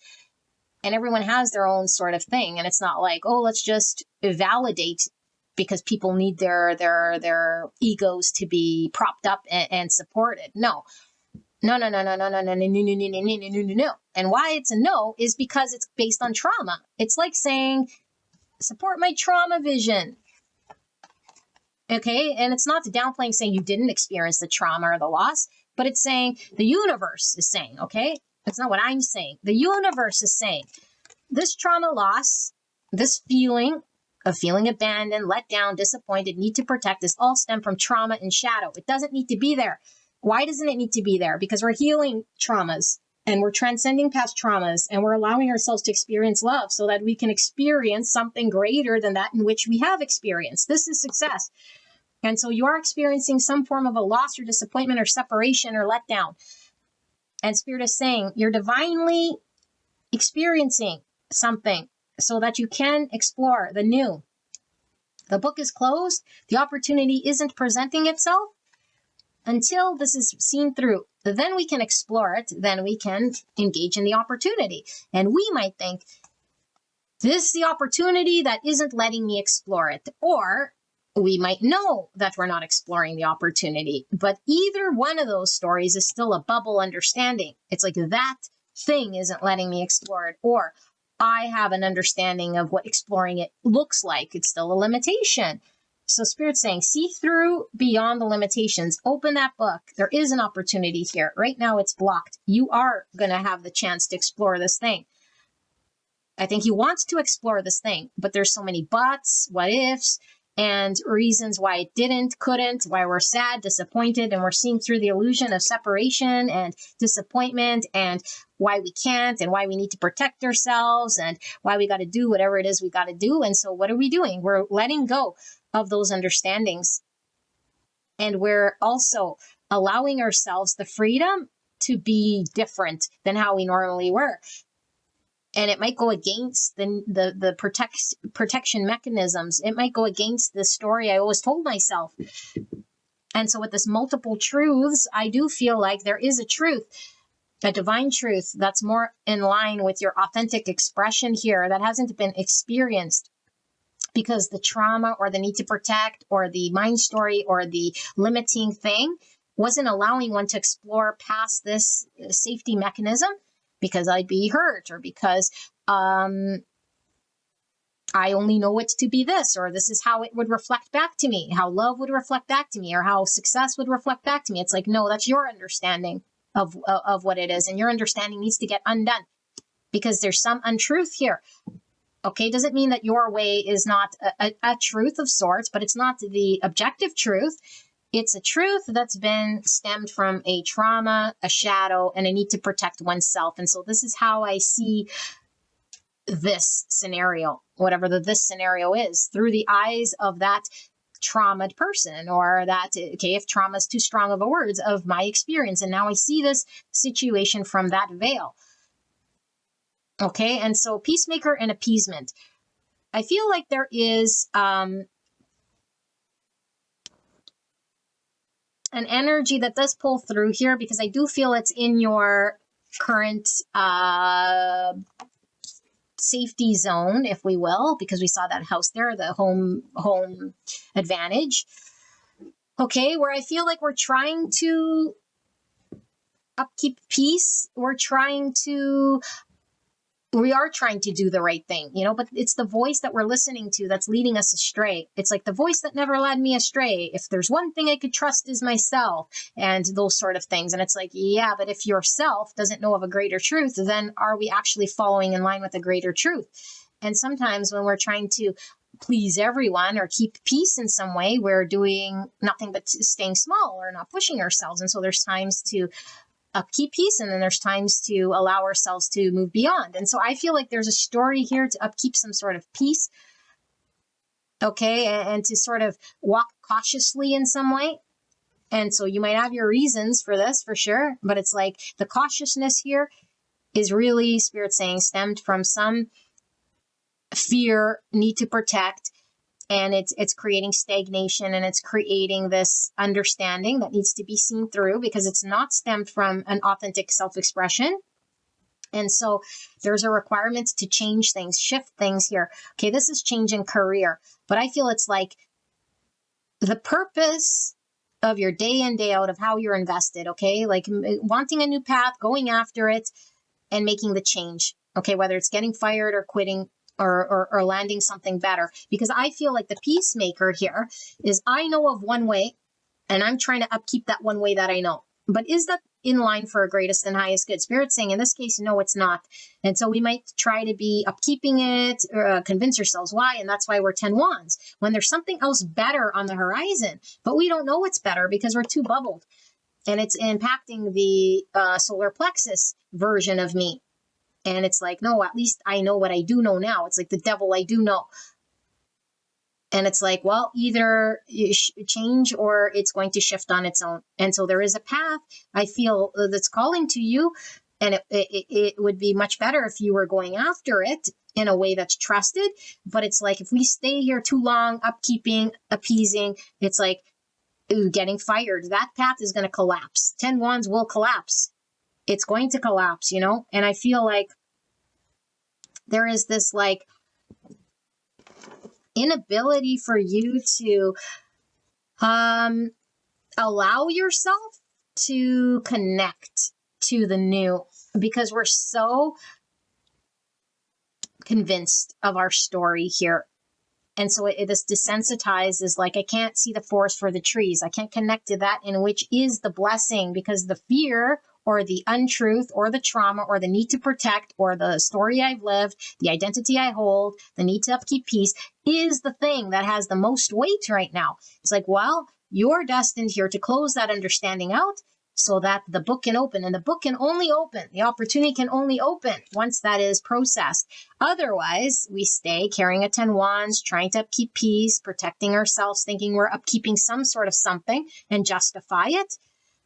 Okay, and become number and more disconnected with reality. And then eventually, kaboom, we lose the job, we lose the house, or the thing that was safety. It goes anyway, because change is an only constant here. And so that's the bad news. The bad news is that the safety zone or the safety net or the thing I always knew is falling apart. The new is an opportunity to explore here that is calling, but it requires one to work through one's understandings here. And I feel like there's an energy of damned if I do and damned if I don't, and I'm going to have to experience three swords. I'm preventing, thinking I'm preventing, but I'm creating more three swords. And I feel like this desensitized is explaining both this King and this Queen of Cups in reverse. Okay, so the King and Queen of Cups in reverse, it's like that in which I could connect to emotionally is always going to be disconnected from me. If I'm desensitized, if I can't connect, then it breaks the connection. Okay, so it doesn't necessarily matter if one side is engaged or removed or whatever one side is doing. So much as it is, it's going to be a disconnect as long as one side is disconnected. If one side is disconnected, it can't connect. Okay, said another way, it's like doing a math equation, and you're always going to get the wrong answer if all of a sudden you write down a wrong number, even if all the other numbers are right. So 5 plus 5 is 10. If I change that 5 to a 4, but keep the other 5 there and I leave the 10 there, well, 4 plus 5 isn't 10. 4 plus 5 is 9, but the answer is right. Okay, and same with the 5, but it's the 4 that got written wrong.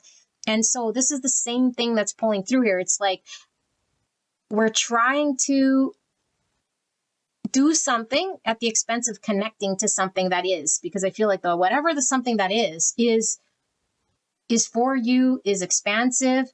With the Three of Wands we saw in reverse, okay? And so you are destined to experience new, just like we all are, okay? But we're too hung up or fixated on something here and seeing it this way, and don't allow ourselves to explore. And so we water down the excitement. We don't pursue it. We make all sorts of reasons. We might see that thing as the thing that's creating the limitation, whatever the story is, because I think we're so close to it, we don't see what our own limitation is here at all. And we feel it's justified and confirmed in some regard by what we are experiencing. But it's really us just validating our own shadows. If we truly believe that our own pain and our own shadow is valid, everything we do will upkeep that story. See, this is why, this is how. It's like, yeah, if I was trying to go against those things, I would see reasons against it. And so right now we're just justifying and validating reasons to support this, upkeeping this protection energy. And so this would require us to be open-minded, let go of fixed ways, allow ourselves to really listen to ourselves beyond that in which we know, which could be very uncomfortable here, because I feel there's a need to connect to a part that's actually authentic, that's not online. Okay, it's not online here, and it hasn't been online, and it's operating and making decisions for you. It's like time to shift things. Time to change things, pile number 2. That's the reality of your situation that's going on here, okay? And so, yeah, I don't know. I think this is pretty much it. Although, let me just close yours out, because I do feel like there might be a message here from Spirit. For pile number 2, is there a message? Is there anything further for pile 2 regarding what they need to know?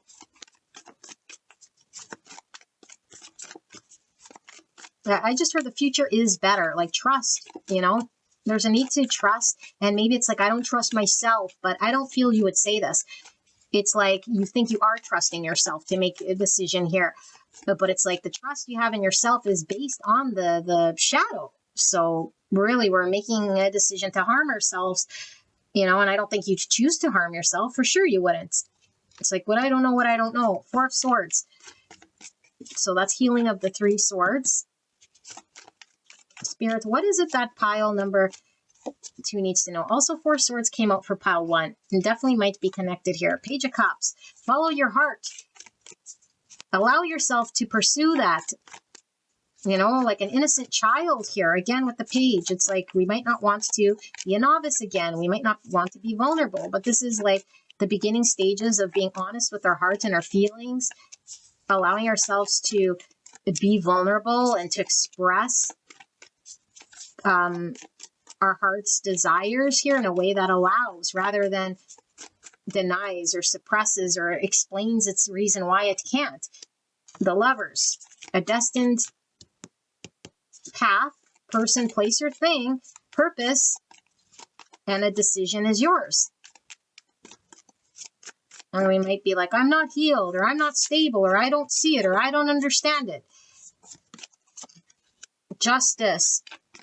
Something definitely karmic here, okay? Karmic balance, karmic justice, karmic contracts. Death, I'll leave it exactly on.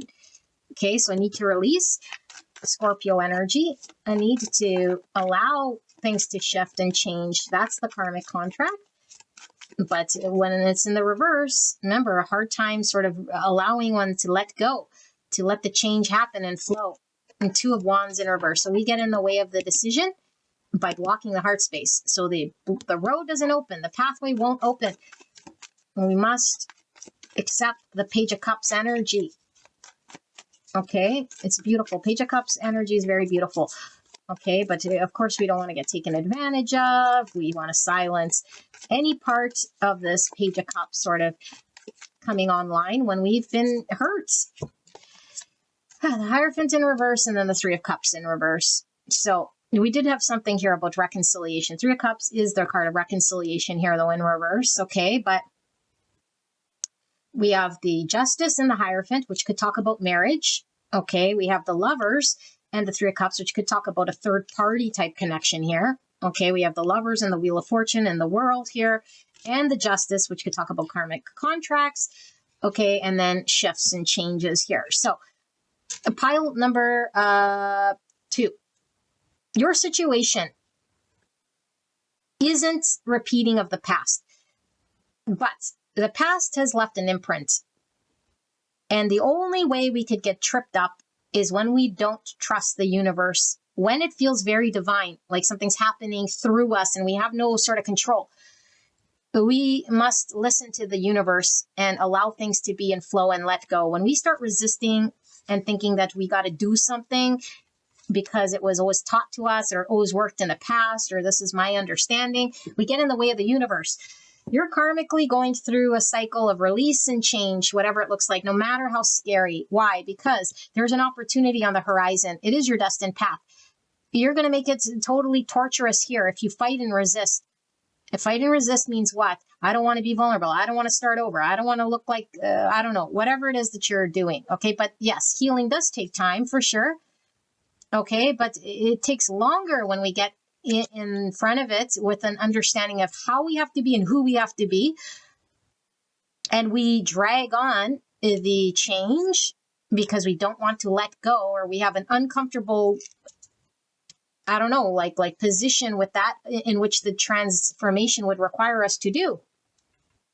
And so Spirit is saying that balance needs to be restored karmically.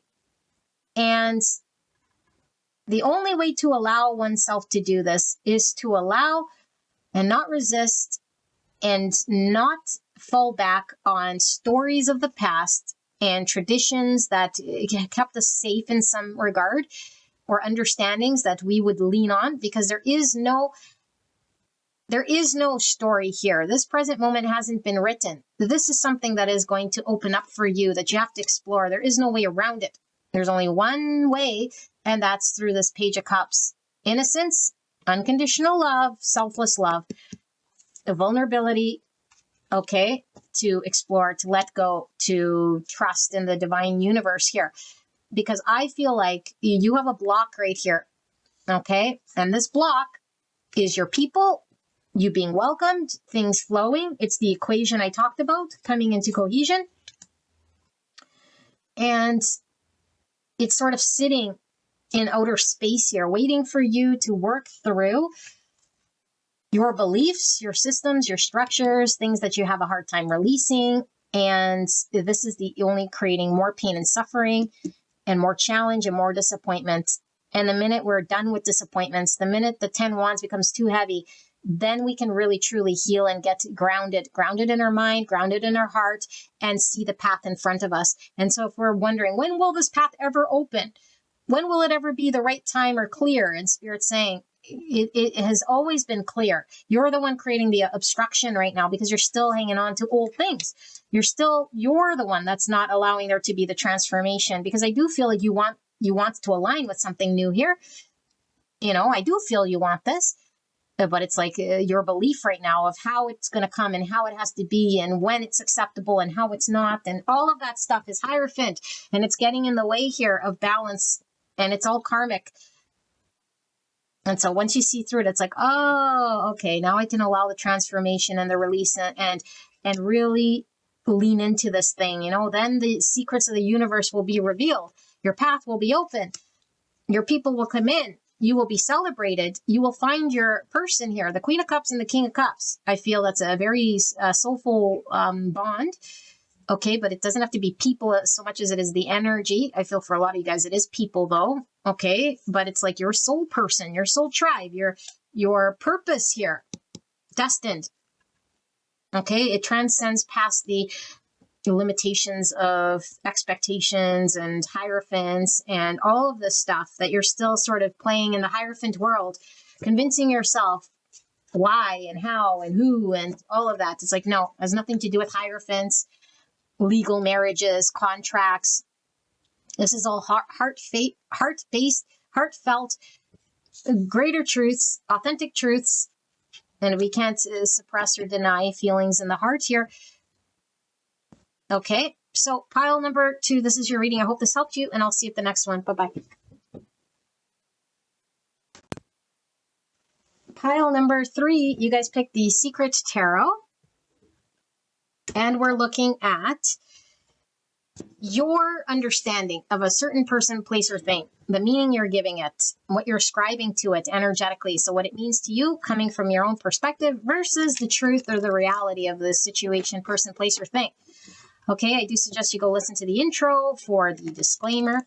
So we're looking at pile number 3, Spirit, clear and concise message. In this beginning part, we're looking at what is their understanding of this person, place, or thing? What meaning are they giving to this person, place, or thing, or understanding that they have? Clear and concise message for the greatest and highest good of pile number 3. Thank you so much, pile 3, for allowing me to tap into your energy, the energy around you at this time. I'm so blessed to be here doing your reading today. So you guys can definitely skip ahead while I lay out the cards, okay? Although I do suggest you sit through the card layout. If you're developing your intuition, clear and concise message for the greatest and highest good of pile 3. How are they understanding their current situation, circumstance, or seeing this person, this experience right here, right now, Spirit? Clear and concise message for the greatest and highest good of pile number 3. Please help me to channel in a way pile 3 will understand. Thank you so much. So we'll pull the oracle cards here. Clear and concise message for pile number 3. How are they currently understanding their situation? Person, place, or thing. What meaning are they giving to it?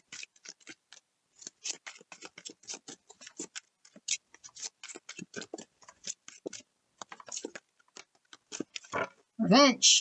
Oh my goodness. We'll read it shortly. Clear and concise message for the greatest and highest good of pile number 3. How are they currently understanding this situation, circumstance, person, place, or thing to be in their world? What weight or power are they giving to this thing in regards to their understanding? Clear and concise message for the greatest and highest good of pile number 3. Thank you so much, pile 3, for allowing me to tap into your energy, the energy around you at this time. I'm so blessed to be here. So grateful to be doing your reading again today. If you guys are new to this channel, don't forget to subscribe if you are resonating with this reading.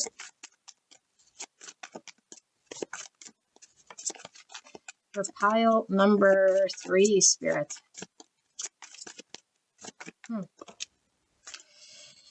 I do feel it's just this one here.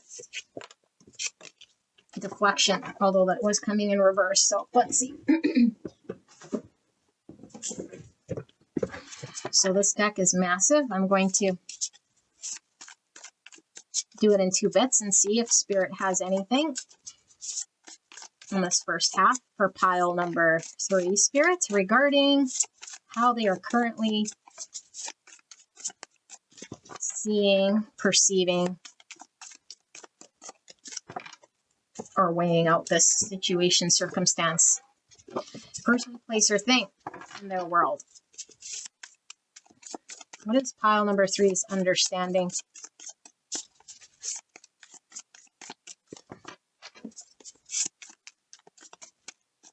All right. Okay, let's take a look. So we have the Page of Cups. Under that, we have the 4 of Swords. Wow, 4 swords came through in all 3 readings so far. Interesting. And then we have the World, and it is in reverse. It's not going to happen. Not going to happen. All right. And then we have the Magician in reverse. Fascinating. And then we have the 8 of Cups in reverse. Okie dokie. And then we have the Queen of Wands, Aries, Leo, Sag, and the Knight of Swords. Okay, and then we have the Sun in reverse, Leo. And we have the 9 of Cups clarifying that Sun. And then we have the 7 Wands clarifying that 8 of Cups in reverse. So just going to move these over and lay these ones out. So revenge revealed itself, 74, 8, and 2. It says disintegration, stress level, revenge, requesting recognition, rejection of others, control, authoritarian, aggressiveness, and becoming indispensable. Type 2, the helper, emotional center between giving and receiving with the root chakra. Then we have innocent flower, serpent underneath. 74, dual nature, pure and gentle on the surface, but has a hidden, more dangerous or cunning side beneath. 74. Okay, so that's number 11. And then we have supporting 107 and 8, return to the world, growth level, becoming compassionate, ethical social justice, human rights, promoting equality, altruistic leadership, defending the oppressed. Type 8, the challenger, instinctive center between strength and weakness. Oops, I turned it over. We have free will with 11. So 11, 11 here. Okay. Interesting. And deflection, 76. And this is the number 15. No, I'm sorry. Not 15. 13. Scorpio energy. And then we have bucket list. 258. It says personal checklist of goals, complete your dreams, start planning, and start doing.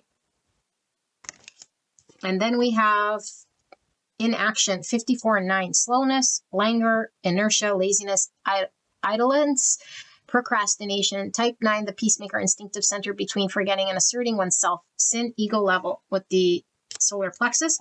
And then we have art therapy, 40, spiritual practice, ego level, dream interpretation, abundance diary, sharing circle, personal diary, spiritual reading, expressive dancing. Type 4, the individualist, emotional center between lack and abundance. Okay. Interesting. Let me tap into this energy. You guys can definitely skip ahead here as I sit with this energy. What's under this 4 swords? We have the 6 of swords in reverse. Okay. Just give me a minute. This might take a little bit.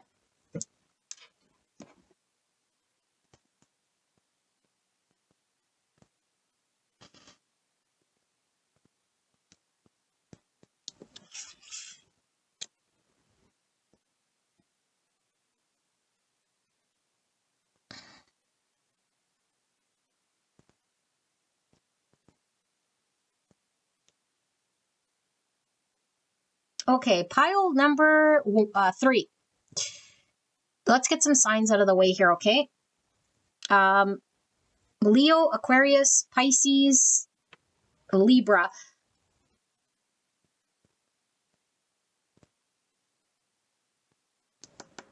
Scorpio, and Aries, Virgo, Cancer, Gemini, and Sagittarius, if I didn't say that, okay? So your energy here is driven by an ego that's stemmed from a pain, okay? As a lot of ours are. But the more we don't understand and connect the dots as to why we're doing what we're doing and why we need what we need, and we create an understanding, we sort of protect that understanding. So right now, there is something that isn't moving. It feels stuck.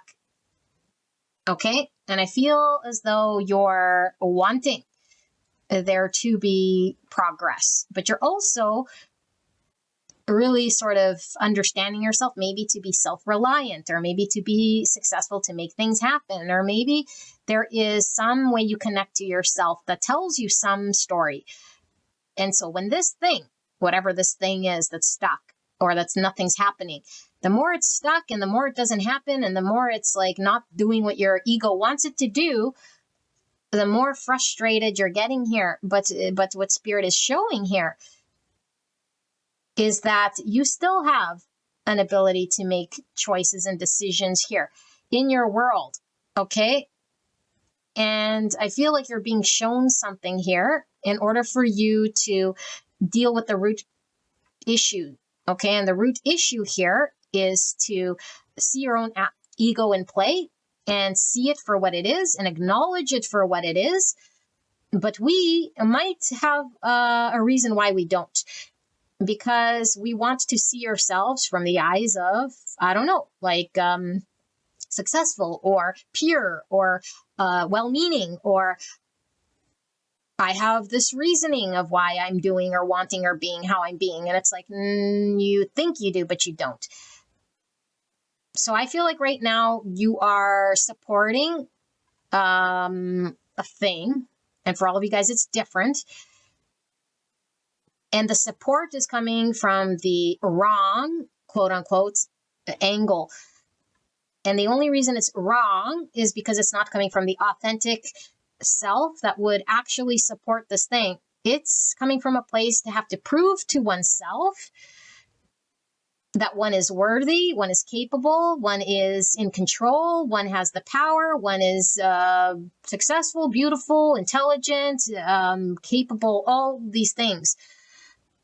And so the more we try to do something and become a doer here, the more we're shown our deficiency. And I think we don't like this, because then we believe I am deficient, I am incapable, I am, and we don't want to believe this, of course, because it goes against that. We know we're not incapable, we know we're not deficient, we know we're not all those things. But why is this thing not flowing, working, doing, or being the way we want?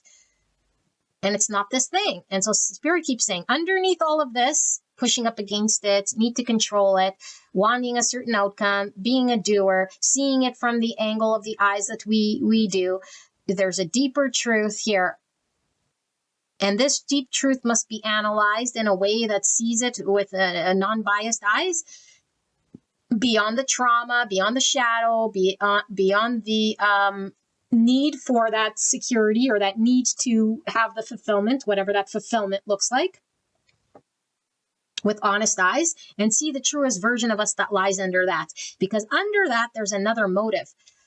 Why you want this thing to move or succeed, or why you want to be in control of an outcome, or the manipulator of this thing to come to fruition or to present itself in a way here that you want, is actually coming from the thing that actually needs to be examined and seen and sat with and experienced.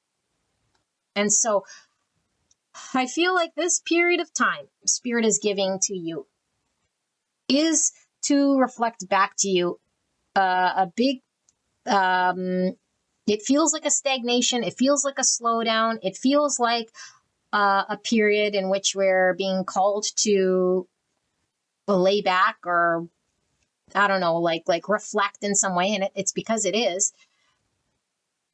But the thing in which we're reflecting is really going to give us the answer. Because if we're reflecting still outwardly in this thing that is stuck or not moving or not producing, or keeping me feeling like I can't break free, or that it is making me feel like it's holding your energy hostage in some way, and it isn't allowing you to move, okay, according to you, but Spirit's saying you can move. There's supposed to be a spiritual practice here that you can be doing. And so all of this stuff, once you engage in the spiritual practice, this is calling it art therapy, okay, but this is dream interpretation, abundance diary, sharing circle, personal diary, spiritual reading, expressive dance, whatever this therapy is, it's going to reveal to you that in which is hiding under the surface more clearly. And so instead of committing to that, it's like I'm going to commit to trying to still understand or peel back why this thing is stuck, or what I can do to make it move, or I'm still like tying that experience into my reality. And Spirit saying, no, that thing, get it out of your reality. It could be a part of your 3D reality for sure, but there's a deeper reality here that has nothing to do with that, that's being reflected back to you. That is a wound, that is what is driving you in that experience. Okay, it's driving a want, a need, a desire, a thing that your inner child or your inner most deepest self is seeing as something that it needs. And once we do the spiritual thing, we'll see that it's not the external validation or attainment of this thing that's going to scratch the itch or heal the wound. It's the actual process that we go through connecting to that part of self that will get us to a point where then we can make clear choices and the free will to engage, because then something becomes apparent to us and decisions are now we're capable of investment. And I feel like spirit has greater power than you and your ego right now to remove any choice. Okay, even though there's always a choice, and the choice here is for you to engage in how you can use your free will. But I think there's a stubbornness and there's a resistance and there's a focus on the thing we want it to be about, or the thing we're trying to still manipulate or figure out. And it's like, no, the only way to close this out is to surrender that thing and really let the pain come online here, which is the acceptance of seeing ourselves through the non-biased eyes, and really the true intent under it. Because I think there's something under here that will reveal the truth of who we are and how we are that I think we still haven't connected to, and it might not be pleasant.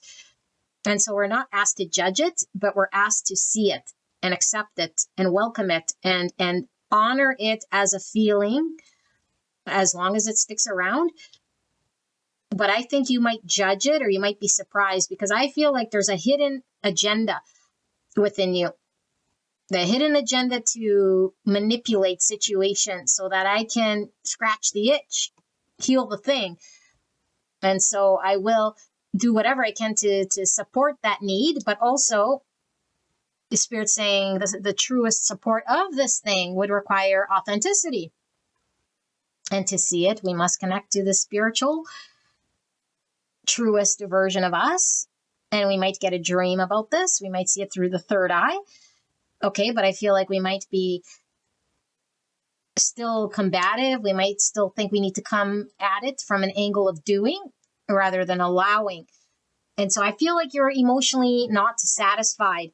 And I feel like you're trying to make yourself find happiness or find clarity or certainty or the joy or the finally I can see, finally I can celebrate, finally it's over, finally, like you want to get there, it's like finally, it's like, no, let go of the outcome, let go of the finally getting there. There is nowhere to get to. There is nothing that's going to be revealed to you. There is none of that. There's just going through the journey of exploration as things start to show up. And then that whole picture gets put together. It's a whole picture thing. It's not a one and done. And that picture right now is stunted because I think you're going to the end of the road trying to attain. It's like, I want the end picture. I want the end result. I want it to be this thing. It's like, no, it's not going to be this thing. It's going to be all of these little things that are going to build on top of each other that stem from you that eventually will get you to a certain solid point of seeing and understanding. But the seeing and understanding point in time that would secure you or validate you or make you feel safe and secure, or the need has been scratched or whatever, is in the process of getting there. But we're not. We're wanting to go from point A to point Z. And we're trying everything in our power to get to Z and thinking, yeah, I am going from A to Z. I'm going A, B, C, and I'm doing all these things to get to Z. And you're never going to get to Z in doing it that way, because all of those paths are not the path. Those are all external, confrontational doer paths from the ego, not from the authentic self. This part of self knows the driver, knows the actual reasons behind it, because it knows thyself. It understands when one is acting out of shadow or trauma or abandonment or a need to feel safe and secure, but it's leaning on an external resource or external world. And Spirit's saying, no, you're going to find your own inner strength of how to get here. You don't need to manipulate anything. You don't need to do anything.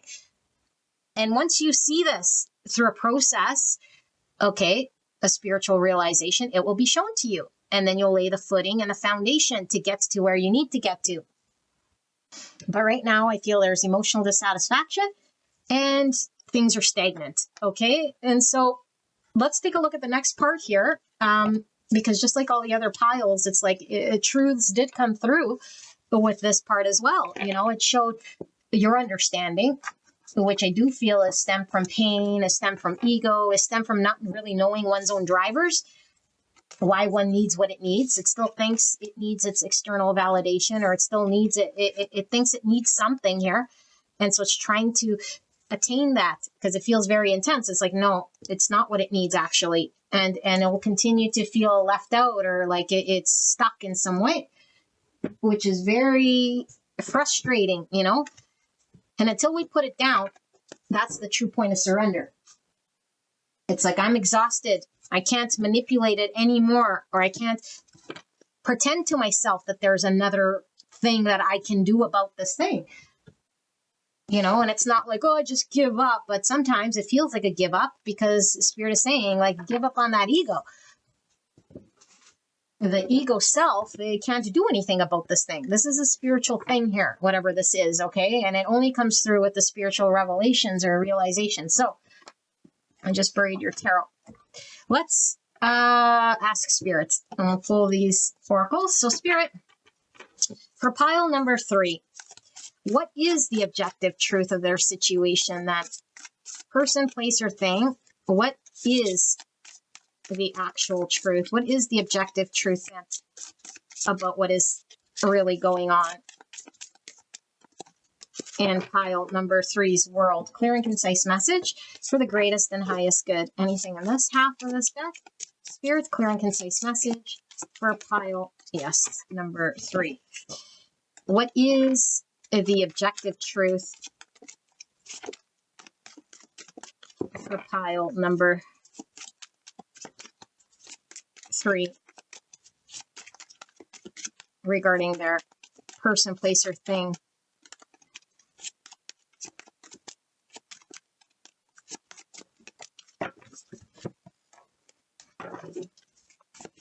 Clear and concise message for the greatest and highest good of pile 3. What is the objective truth? How is it that pile 3 should see or understand this truth about their experience, this person, this place, this thing that they may be resisting, not seeing, not connecting, or not understanding? Thank you, spirits. I do feel there's one more. For pile number 3, what is the objective truth?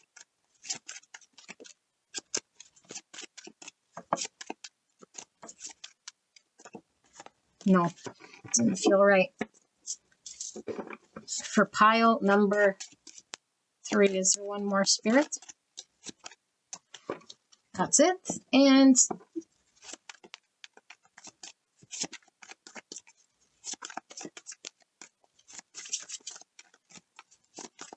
for pile number 3, what is the objective truth here? Okay. Let's leave that there. Hopefully those don't fall. Let's pull the tarot. Clear and concise message for the greatest and highest good of pile 3. What is the honest, objective truth regarding person, place, or thing that pile 3 is needing to understand or wrap their mind around? Clear and concise message for pile number 3.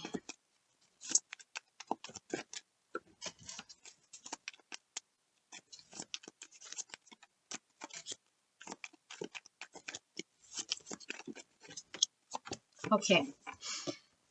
3 once.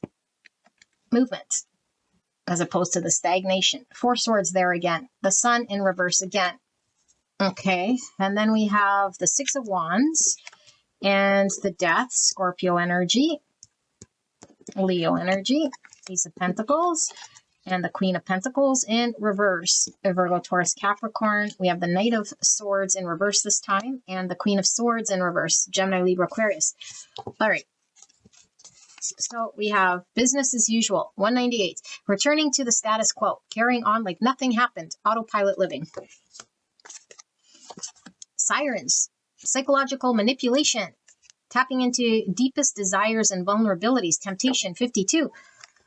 Or the number 7. Okay, and then we have negotiation, 119, finding middle ground, give and take, compromise, discussion aimed at reaching an agreement. Okay, and then we have scarcity, 48, number 12, and then we have free love. This came out, I think, for pile number 1, if I'm not mistaken, 101 and 2. Free love, independent love, emancipated love, liberated love, sovereign love, multiple loves, autonomous love. Type 2, the helper emotional center between giving and receiving. The root chakra, true identity, personal achievements, being versus appearing, authenticity, self-awareness, personal values, emotional deepness. Type 3, the achiever emotional center between appearing and authenticity, 12 and 3, solar plexus. And then more solar plexus, bad news. This came out for pile number 2, I believe. Difficult event, stress level, 75 and 3, unpleasant information, malicious post, nasty notice, unkind letter, unfavorable opinion, painful announcement. The achiever emotional center between appearance and authenticity. And we have fear, 51 and 6. Being afraid, anxiety, worry, dread, scared, apprehension, sin, ego level. Type 6, the loyalist thinking center between mistrust and trust with the gold, which I always connect to the higher self. Okay. So let me sit here with this energy and you guys can skip ahead here. I just heard the name Ariel. King of Swords, Gemini, Libra, Aquarius, and the Page of Cups under that. Just give me a minute. Oh, geez. I'm going to have to keep that like that.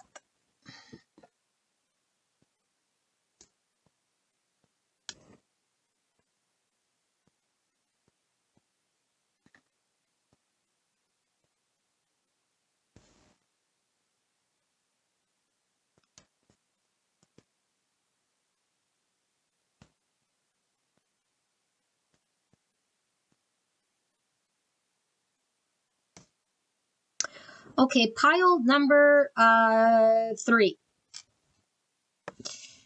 We're drilling into this energy a bit more, okay? If you resonate with this reading, you definitely want movement. You want things to progress. And you almost feel like maybe you've already done groundwork. That's how I feel. Like you're feeling. I did the groundwork. Why isn't it moving? It's time to move. It's time to move. It's time to move. I want progress. I want growth. I want expansion. Okay. Oh, someone's calling me. Give me a second. I'll be right back. Okay, sorry about that. I was getting a call. Interruption. So I feel like you feel some form of an injustice has been done here in some capacity in your world, you know? And I think that is the blind spot. There is no injustice here at all. Okay, there is no injustice here because there's an expectation here that you have built around an ego expectation. It's like there is some entitlement to something, you know? And you're not entitled to anything. There is no entitlement here. Like what Spirit is saying in the most gracious way here is like everything you could possibly need and want and be and to give you that feeling. Okay, and I want to say everything you could possibly need and want. It's like the form in which we attach to this car, this house, this person, this job, this position, this fame, this identity, this amount of money, this thing. Form. We're not attached to that form. That form symbolizes what's behind it, which is the essence itself. The essence itself is the thing that you're wanting. You want to feel the love, the bonding, and the connection. It's like if we get a new car, we don't go outside like in rubber car and get this feeling from it that like, you know, it's like, okay, the car symbolizes some form back to us, okay, that scratches the ego itch, okay, just like the person And when we are on some form of an autopilot engagement, it's like that person is going to do for me what I need that person to do for me. The minute this person doesn't do for me, then all hell breaks loose. Then it's like I'm battling this person. They're not fulfilling me. But all of that stuff is ego. And so what Spirit's trying to show you here in this lesson of sorts, okay, is a truth. And the truth is the form is meaningless. And the form is never going to be attainable in this lesson until you connect to the essence of that in which you're seeking or trying to do, manipulate, coerce, whatever you're doing. Tell yourself you got to do this or you must go about that way. Whatever that story is. And in this situation, circumstance, whatever this specific thing is, Spirit says, no, keep slapping your hand until you see the essence behind that in which you want and connect to it. Then when you truly see it, like I said, from A to Z, maybe you'll get to Z finally and things will move. You might get the form. You might not want that form after all. But one thing is for certain, you'll connect to that in which that form was trying to fulfill within you, but you didn't realize, you didn't notice. And so I feel like this, an attainment of whatever this is requiring you to have a negotiation. And you might feel very uncomfortable. That stems from fear. It's like, I will not negotiate this non-negotiable. I will not sell myself short. I will not see that this way. I cannot do this or that. I refuse to. And when we're in what's it called? Fixed absolutes. When we're in fixed absolutes like this, the universe puts right in front of our face that we can't control anything, that the higher power here is in the divine creator, and that our need for success and material gain and reward and it connecting and making us appear in a certain way is like back fiddle to this truth, because this spiritual truth is so deep. When we connect to the essence of what is, we find it within ourselves, the thing in which we were trying to seek. And so we now see through the scarcity, that I'm not lacking that job, that person, that situation. Because right now it's like, it feels like a lack, a missing out. I can't make it happen. It's never happened for me. And the more it doesn't, the more we need to make it work. So it's like, well, I'm going to, find that person no matter what it takes to scratch that itch. I'm going to get that job and climb that corporate ladder no matter what it takes. And it's like, yes, ambition's great. Absolutely, it's great. In this lesson here, this is all about the essence behind the material gain of said form that you're attached to. You're attached to this form. And you're doing whatever you can, even convincing yourself maybe that you have a good intention, or that this form is like meant for you, or that it's special, or that if you do it this other way, or that if you stall out here, or if you do enough healing, or if you do enough this, then that form will come into play. It's like, no, that's a manipulation. And Spirit always sees through the manipulation. And you're a driver. Your driver for doing that healing, or that I don't know, whatever you are doing, because I think what you are doing is something you think you need to do in order to have some attainments. And Spirit is saying you still have the manipulation here. There's still the temptation to have this outcome. However you're going about it, telling yourself, no, I don't need it, twiddle my thumbs, I don't know, whatever you're doing. There's a true vulnerability that comes online, meeting ourselves where we're at, saying, damn, I'm attached to outcome. I'm attached to form. I'm attached to winning, or I'm attached to a thing here that's going to tell me my value when I get it, when I achieve it, when I succeed with it. And then it's like, why is that? I'm not going to deny and suppress that that's a thing and then pretend, no, I'm not attached to form. No, I don't want it. It's like, no, you want it. Oh, you want it. Spirit's not saying deny or suppress that you want it. Spirit is saying your intention behind why you want it is seeing scarcity and lack. It's attached to form. And unless you get it, you have this, I failed, I can't get it, woe is me, fear. Okay, fear is based on a need to what? Control outcome. And so this is an anticipation of something. And so we're worried we won't get it. We're worried we'll be without. That's scarcity. I'm worried. It's not going to go, or it's not going to happen, and whatever. And so there's fine line, because there's the way I've always existed, and I was able to check off boxes and get what I wanted through a doing, through an ambition, through a involvement, through whatever. And then they're sitting on their hands and battling universe, saying, why can't I do anything about this?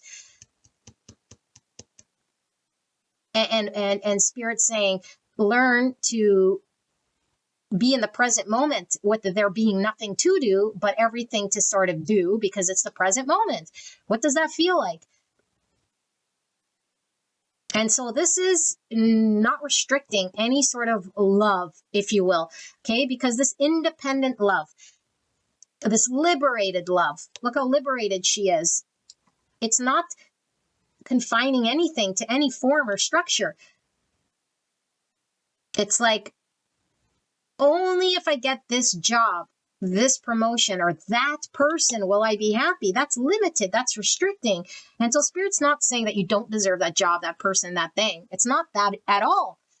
It's that as long as you believe the belief that that person, that job, that thing, that specific whatever thing that you're fixed on is the only way for there to be the healing, or for there to be the freeing, or for there to be the liberation. And it's not true at all. Spirit's saying, until you see the great truth here, you're going to experience disappointment, because the disappointment is going to keep reflecting back to you the truth that you don't need fixed form. And so this thing will never pan out. And you'll be like, why is this job keep not happening? Or why do I keep applying for blah, blah, blah, and not getting it? Or why is this person just not allowing me to work with them? I have good intention. It's like, no, your intention is coming from an egoic place, a need to attain, a need to control, a need to do something here. And so we'll experience disappointment, because underneath there's a truer identity that transcends egoic need and desire.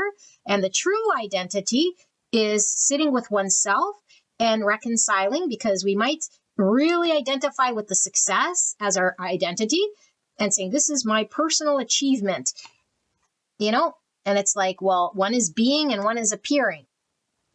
And so the being is being completely at peace with what is, completely fulfilled with what is, no scarcity. That's being in the present moment. The other is stemmed from an anxiety and a fear of appearing. So when I have that house, that person, that thing, then appearances are there. Then it looks like I'm fulfilled. But that's the surface. That's not true happiness. We may think it is because we identify it as that. And Spirit's saying, no, you're going to learn this lesson, because once you get that car, it wears away the novelty. Once you get that person, they're going to do something here that's like going to burst the bubble. There's always a better car, a better job, material success, something else, no matter what, if we play this game. This game is an ego game that's on a perpetual hamster wheel. Always a better time, a better place, a better thing. And it will always knock on your door. And you'll always be playing on the pendulum of peaks and valleys, peaks and valleys, peaks and valleys, even if you get this thing. And so this is why Spirit removed this thing and says, no, it's stuck, frozen. You cannot go from A to Z. You cannot collect $200. Do not pass go. Do not. Just go straight to jail and sit there. And why are you sitting in jail? Jail isn't really jail. It feels like jail to you. But jail here is this being with nothing and seeing the everything and nothing. Being in the present moment and experiencing all that is. Seeing scarcity and then saying, why am I seeing scarcity? Let me see beyond the scarcity by not doing anything and turn the scarcity into infinity. Abundance. How do I do that without doing anything? Because there is no scarcity. There's just abundance, an infinite amount of thing here.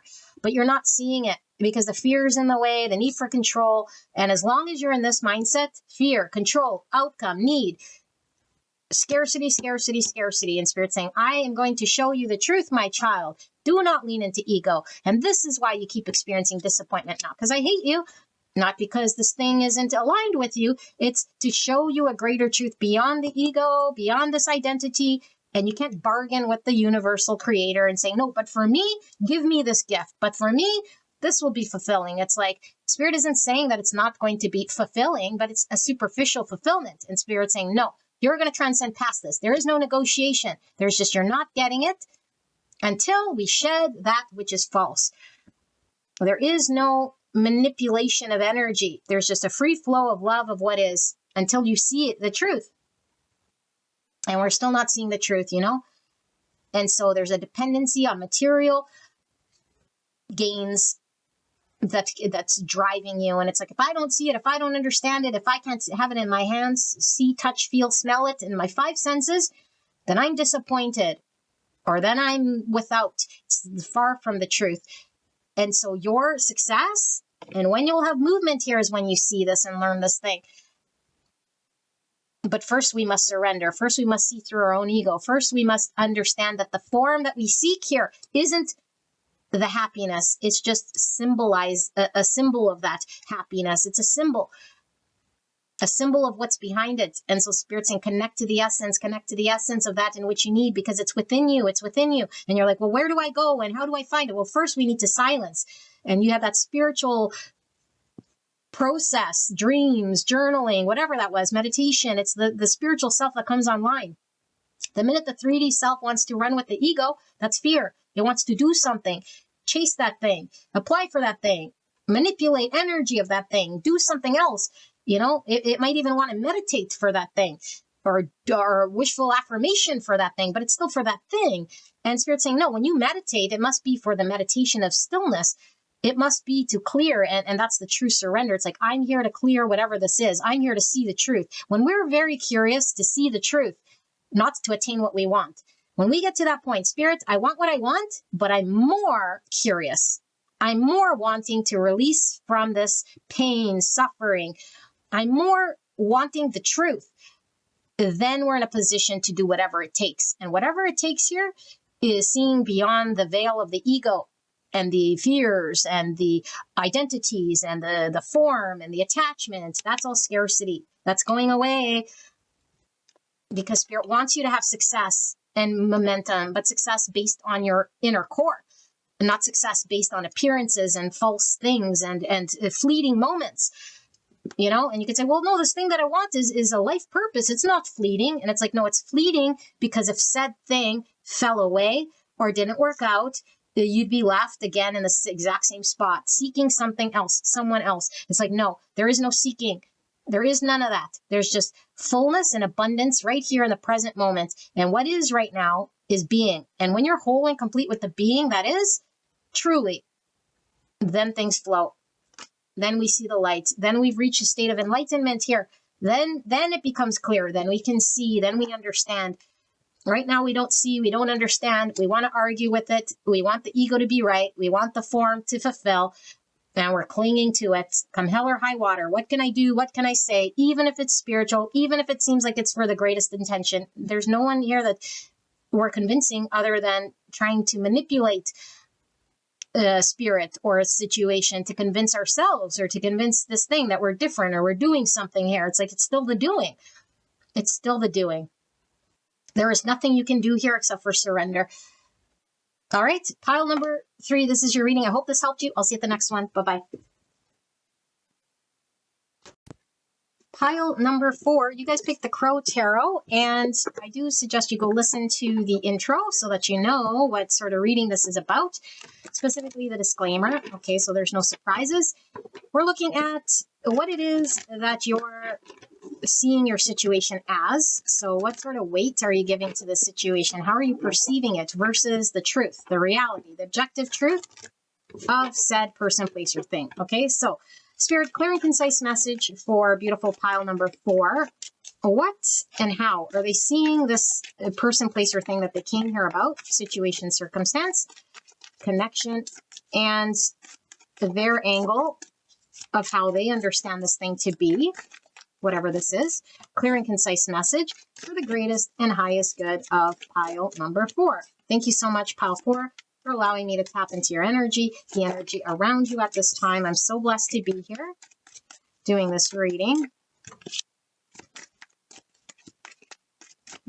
And you guys can definitely skip ahead because I do have quite a bit of cards that will be laying out here. So clear and concise message for pile number 4 in regards to how it is that they're perceiving said situation, circumstance, Royalties, soul's best interest. I feel there's one more in this pile here. This is a massive deck. Clear and concise message for pile number 4. Please protect me and the viewer as I channel this message for the greatest and highest good of pile number 4.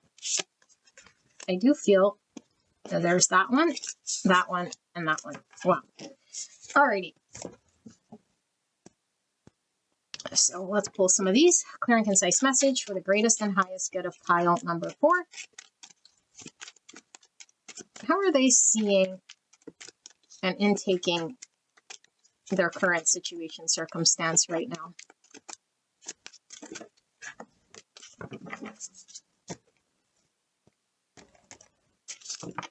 Clear and concise message for the greatest and highest good of pile number 4. All right. Awesome. Just pull one of these. Clear and concise message for the greatest and highest good of pile number 4. Please help me to channel in a way pile 4 will understand regarding their current take on their situation. Truth.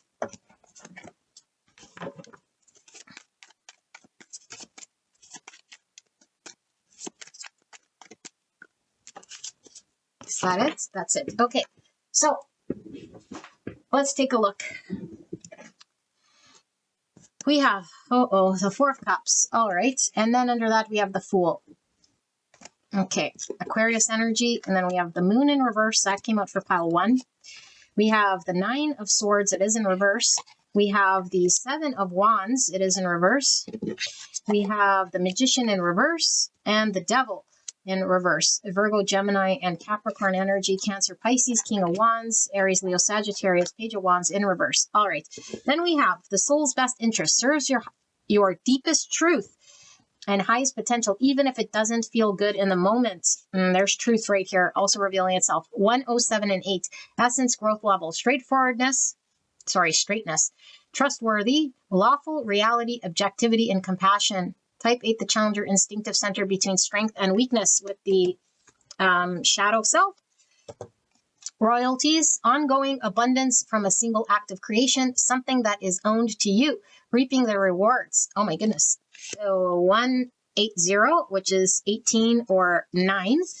Okay, and then we have life insurance, insurance policy, contract of protection. Someone is hiding money from you, took something out in your name. 163. Okay, and then we have pushing them away with 63, or number 9.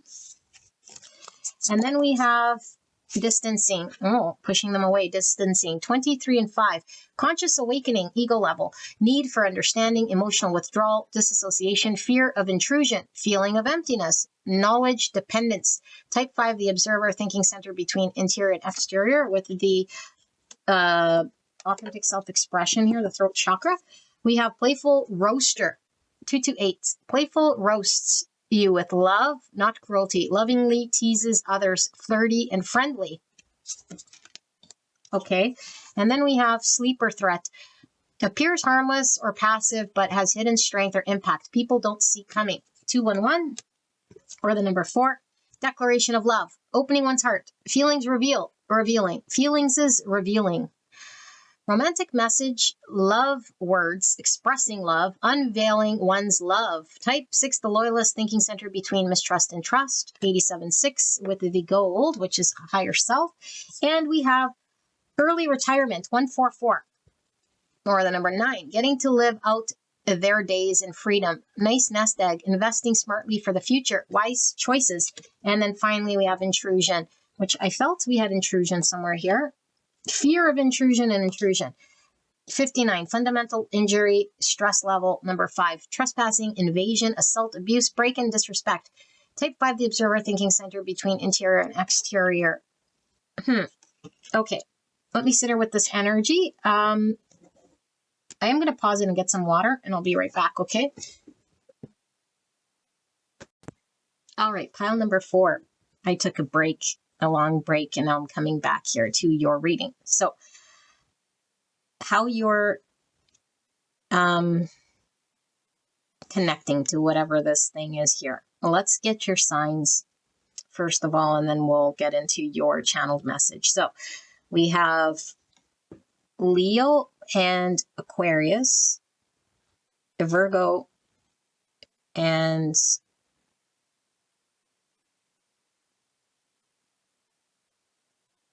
Cancer, Gemini and Capricorn, and Sagittarius, Taurus.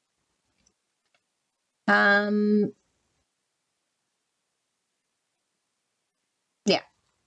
And Aries. All right. So what's going on here? I feel you have a very beautiful energy, okay, coming from you. But I feel like you're being really challenged right now by something that feels way more intense in experience than in reality. So whatever you're experiencing is definitely intense for you, and I don't think it's pleasant here, okay? Because I think you're experiencing struggle. You might feel like you're getting the short end of the deal. You might feel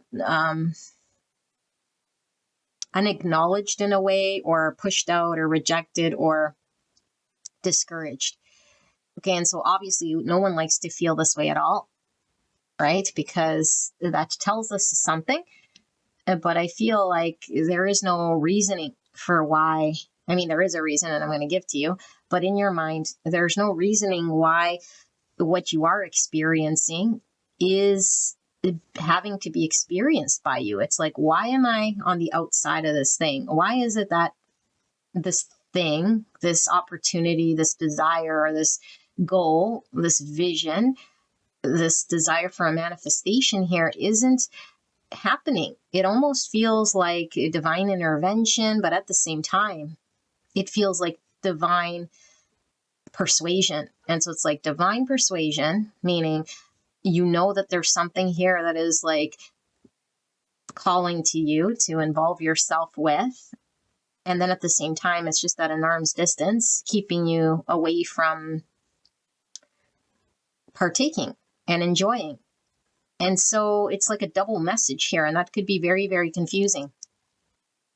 And I feel like this experience, Spirit is really talking about you going through this experience to learn in that moment, throughout that journey, okay, many things about yourself, okay, but like many truths about yourself, because I feel like you're experiencing yourself from a perspective that I don't think you ever got to fully live out, like certain aspects of yourself and truths within yourself. Like, how integral are you? How dedicated are you? How truthful are you? How compassionate can you be? How much integrity can you hold? How much, like, it's really sort of like a test of self is what it feels like here. Okay, and we can question, like, what's the point of like putting me through some sort of torture here just to test me? But the benefit of this whole thing is like strengthening a muscle. And I think this strength of a muscle is strengthening intuition, strengthening one's own ability to trust one's emotions, or understand oneself, master one's emotions, or navigate uncertainties and anxieties. And a big one here is to not give in to fearful thoughts or doubts. Okay, so we might be prone to anxiety or anxious thoughts, or things that create a lot of fear in our world. And so I really feel like this is something about breaking habits that hold us back in life, specifically when it comes to our own dialogue with ourselves. And so in order to manifest consciously great things, there has to be a recognition of how we manifest and what might be blocking conscious manifestation. Okay, and it could be so ingrained in our own energy that we don't realize we block our own manifestations, or we limit or cap our own manifestations by holding on to fears and doubts and all of this stuff. And so this experience, whatever you're experiencing, like I said, it does feel like it's either a rejection here, or it just feels as though it hasn't been fulfilled. Like the order from the universe hasn't been fulfilled. And it's like, that there's an order pending here. It's like, I can explore a new chapter. And when I have it available to me, I can be free and invested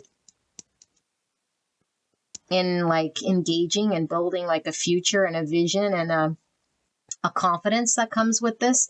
But it's like, I can't even get to that point because it seems like it falls short. Like something keeps, I don't know, either it's proving itself to be untrustworthy based on your own metric system, whatever you use, or just it's like it's not growing or manifesting or appearing. So it's not coming cohesive. Okay. And you would know what this is based on what I'm saying here. Okay. Or unless this isn't your reading, of course. Okay. So I do feel like this also comes with this pushing them away and this distancing. Okay. And this intrusion. It almost feels as though the universe is like bringing situation that you can't avoid. And you're almost like obliged to partake. But then when you partake, it's like a disappointment or not a full understanding. It's just creating turmoil or anxieties or fears, or like it's not manifesting. And so then our first inkling is to not engage, because it could be, okay, I can try, I can do what I can do, I can try and engage and invest and be present. And then if it doesn't work, like our next sort of fallback would be to not engage, push away, or try to go in a different direction. Because like there's only so much investment you could do in this direction that's not panning out. But the thing here for you is that it's pushing this away or not engaging or refusing to engage still doesn't solve anything. And you might be like wondering like, okay, well, I'm damned involved. Okay, damned if I get involved, because clearly it's not cooperating or growing. And I'm damned if I don't get involved here, because you're put in a situation here clearly by the universe to make some sort of headway here and find some sort of truth. So the real honest truth, objective truth that's coming through here is whatever this is, it is meant for you. So if there is any doubt, the doubt is coming from the experience you're having, which is a part of this process. Okay, there's a lot of uncertainty, fears, doubt, anxieties, patterns in the way we engage, blocks and manifestation, habitual ways that we might not realize within our shadow self that goes against truth. Okay, like truth is in like the objective truth of the universe, but our own internal truth. And so we must align with that of our greater truth. And so your higher self is coming through this reading. And it is talking about opening one's heart, connecting with one's emotions, expressing love, unveiling the truth when it lays within us. Okay, which could be very much exposing ourselves to rejection, disappointment. Okay, and so this is one of choosing love versus choosing fear, because all of this looks like fear. And so I feel in the past, before you experience this opportunity, there could have been a leaning into fear-based decisions out of shadow, out of not wanting to be rejected, out of protective mechanisms, out of beliefs maybe that we're not good enough, or we don't deserve more, or that pushing ourselves to get more, to do anything different might not be for us. We can run with that narrative, but it was blocking and restricting unlimited potential. And so Spirit was saying you were blocked. And so there is abundance here. Okay, even though you're not experiencing the abundance right now, you're experiencing the flip side here. And it's like this whole thing isn't giving me any sort of guarantee. And this whole thing here is only giving me reason not to trust it. And then, but when I accept that and push it away or distance myself from this whole thing or disengage, it's like it still doesn't solve it. And it's like it's saying by doing that you're choosing fear. And you might think, no, I'm not choosing fear, I'm choosing reality, because it's not working or because it's blocked or stunted or whatever. But it's like, no, you're choosing the fear because it's the fear starts growing when the certainties are pulled away or when the feelings of I'm not going to get the need fulfilled, or I'm being rejected right now, or the universe is excluding me, or there's an understanding that I would have in my mind that isn't being shown to me. And so I step away, I get guarded, I block, I get resistant, or I get angry at the universe or just say, clearly it's not for me. And that's based on a fear narrative. And so this thing, okay, Spirit is saying, is going to, everything you've invested in this thing will pay it forward to you. Okay, royalties, the life insurance policy will pay out. It is in your soul's best interest, and this early retirement, because I think you've been at it for some time. Okay, like really invested here. And I think this thing is going to pan out sooner than you think, and it's going to be more rewarding than you think, even with all that you have invested and how much time you've spent. Because I do feel you are committed, invested time. So you might think, wow, like, yeah, I doubt that this thing could even produce the amount of challenge that I've had. But really what Spirit wants you to remember is the journey itself in going to the retirement or the bonus or whatever you want to call it, the thing that manifests your outcome. You're going through a process of purge and a process of detaching from the negative, quote unquote, aspects of self. And that is within itself rewarding. It's like fear-based thinking, habitual patterns that held me back, an inability to consciously manifest. Like all of this stuff is being ironed out throughout this process. And so even though you're getting some rewarding sort of outcome here, I feel you're learning how to make wise choices based on conscious awareness of self and truth. Okay, and so there's a lot of healing of the shadow, seeing through illusion, seeing one's own integrity through compassion, through truths, through like, am I going to shy away? Am I going to create space? Am I going to make distance? Am I going to block or reject certain things because of my ego or my fears or my trying to avoid certain experiences that might seem threatening? Okay, and so I feel like, yeah, this silent sleeper, okay, the sleeper threat here is like something's dormant, something's brewing. And while the thing brews, it's like we got to navigate a lot of the consequences here, where we feel really like the intrusion here is the experience. Like life is intruding, it's like I feel like I'm just a part of this whatever unfolds here, and it's kind of taking a hold of me and throwing me to and fro. But the ego wants the control. The ego wants to say, well, I don't need to play this game, or I don't need to invest, or I don't need to be present in this thing, because it doesn't want the intrusion or the experience of discomfort, because who would choose discomfort, especially with no guarantees? But Spirit is saying, no, it's an experience you're having here for a very good reason. And so you could resist or fight or see this as a bad intrusion, or you could understand that there are things in play right now that are being learned and understood. And so there's a play that comes through this thing, even with this playful roaster, because I feel like if the roasting was real, it would hurt. If the roasting was done in sort of this manner, like it's still happening in a way that's threatening, if you will, but it's not threatening anything. It's threatening an ego. It's threatening an old way of thinking. It's threatening an old system. There is no threat to the core of you and the true self.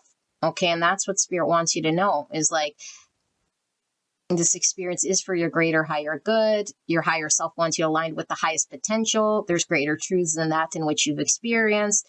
And in the moment, we might not be experiencing the best sort of feelings, but it's like pay now and then celebrate later type thing, and you're paying with, I feel, a mixed emotion in a way here. Like, I don't know necessarily if it's mixed, but it's like, it's really testing your endurance, testing your own truths, testing your ways of coping and engaging, and certain systems that you might fall back on, like how you would respond or engage or involve yourself historically, is up for question here, because there is big shift here with you, because what Spirit wants you to do is have this beautiful new beginning without any baggage. Okay. And we like to carry baggage as sort of protection and as sort of our barometer that we might use when we engage in situations. It's like, well, I have an experience of the past I could use as a barometer. It's always done me well, and I will use this to make decisions. But this is saying, no, the barometer isn't needed here. The only thing that's needed to sort of come online is the truest version of you, to deal with reality as it is, to come full of compassion and truth, and to reveal oneself, which could be very fearful. Okay, could be very fearful for us when we sort of don't fall back on the barometer. Is it safe to be open? Is it safe to engage? Am I going to be well received or recepted? Or the reception on the other end here. And I feel like this hasn't been your full experience here. Then it's like, okay, well then what other path do I have? And it's like, there is no other path. So you're sort of forced into this thing. Now, I think I'm repeating myself, but that's really the gist of what's going on here. But I really feel like, especially with this Page of Wands in reverse and this King of Wands, it's like we might be used to an A to Z process, and it feels almost like it just jumps to the end of like a graduation of self. And we might really be used to, like I said, like seeing the process, like the budding of this and the involvement of that, and checking things off and seeing like the barometer again, is this going in the right direction, course correcting, and like doing the live experience of, okay, successful, not successful, this is working, this isn't. It's like, no, there is no barometer here. It's just all of a sudden, and that's what I see. It's like all of a sudden you're graduated because you have learned the lesson of the Fool, but the Fool is the first card in the major arcana. Okay, but I feel like this Fool is like not coming with the barometer, but has all of the experience here of what it would need in order to be this Fool. It's kind of hard to explain, okay, but it's really like the experience has happened, the wisdom has happened, and now this Fool goes exploring wise, but not with the baggage. Seven of Swords in reverse, exactly. So there's the version of you, okay, that was not in line with truth. Because it was in line with a defense mechanism. Even if you were the nicest person, even if you were like the most talkative person, okay, there was a defense mechanism, protective way of engagement that would actually go against your soul's purpose or your best interest, according to your high self here. Okay, and now, in order for us to experience what's in our best interest, it makes us very uncomfortable. Okay, and I am seeing a stopwatch here because I'm getting divine timing as well. So I do feel there's like a lot you've been processing. I feel like the universe will reveal its truths to you, and I do feel it's in the 3D material world, and I do feel it's like a sudden, I'm seeing like everything sort of jumping out at you, kind of like a jack in the box or like a surprise thing that opens up, and everything sort of comes at once, just like the life insurance pays out, the whole thing all at once. Also, this early retirement, it's like you no longer work, which is the challenge, okay, like the investment, the time, the grind, and you just sort of collect. It's like the flip side. You're going to enter the flip side of whatever this thing is, but it's like first you're getting roasted. roasted by the universe, roasted by this thing. It's dormant right now. It feels threatening right now. You don't know if you could trust it right now. In fact, yeah, there goes my email. In fact, the more you sort of been trusting this thing, you know, it's like, no, I just keep proving to myself that I might need to make more distance between me and whatever this is. So I feel like you're unfulfilled right now in what this is. So what we're going to do is do a second round here and to get the objective truth based on what Spirit wants to pull through here. Okay, so I'm going to pause it. I'm going to clear this up and then we'll get to the second round. All right, pile number 4. Let's take a look at, let's start with the oracles. We're going to ask Spirit, oh, we have a card here, 4, a clear and concise message for the objective truth regarding your situation. Even though some did pull through here in regards to what it is about, so we'll see more about what it actually is and trying to show you here, okay? But I feel like, just for clarity's sake, like you're engaged with something here that you feel like, can I trust it? And why is it not manifested? And why do I feel ousted? Or like I can't trust or support myself through this thing, but I'm learning great lessons, okay? Because I do feel like you're starting to see lots of parts of self through different eyes here. Okay, so Spirit's clear and concise message for the greatest and highest good of pile number 4. What is the objective truth then? Here, the lie. Okay, we have the 7 swords in reverse come out for you. And on time. Clear and concise message for the greatest and highest good of pile number 4. What is the honest, objective truth regarding this person, place, thing, situation, circumstance, connection, whatever it is that pile 4 is coming to this reading about? What is the honest truth about this thing, person, place?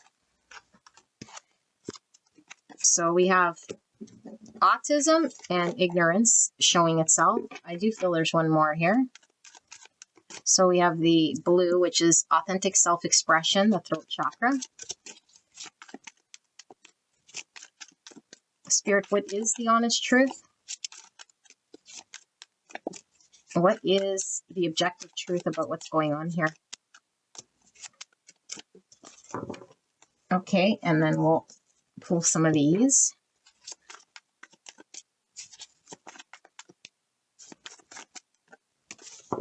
Okay, let's move this over here.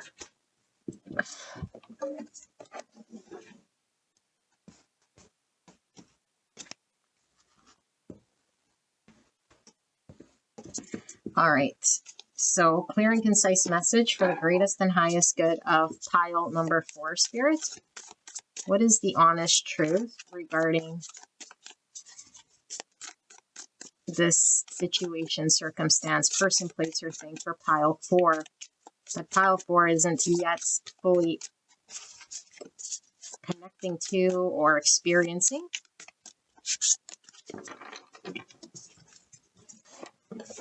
In a way that is clear and concise, that pile 4 will understand its meaning. Peter Pan syndrome. I feel there's one more. There it is. Peter Pan showing up to my reading yet again. Every once in a while we get this Peter Pan coming through. Okay, clear and concise message for the greatest and highest good of pile 4. 1. I don't know why I'm counting. 2. For pile number 4, what is the honest truth regarding their situation, circumstance? 3.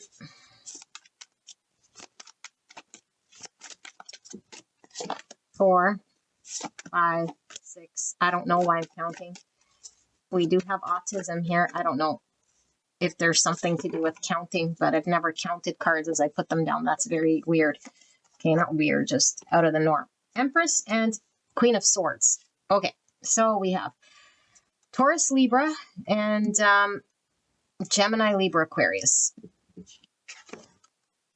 There, 4 of Cups, continuing exactly where we sort of left off. 2 of Cups, It's very much making sense now.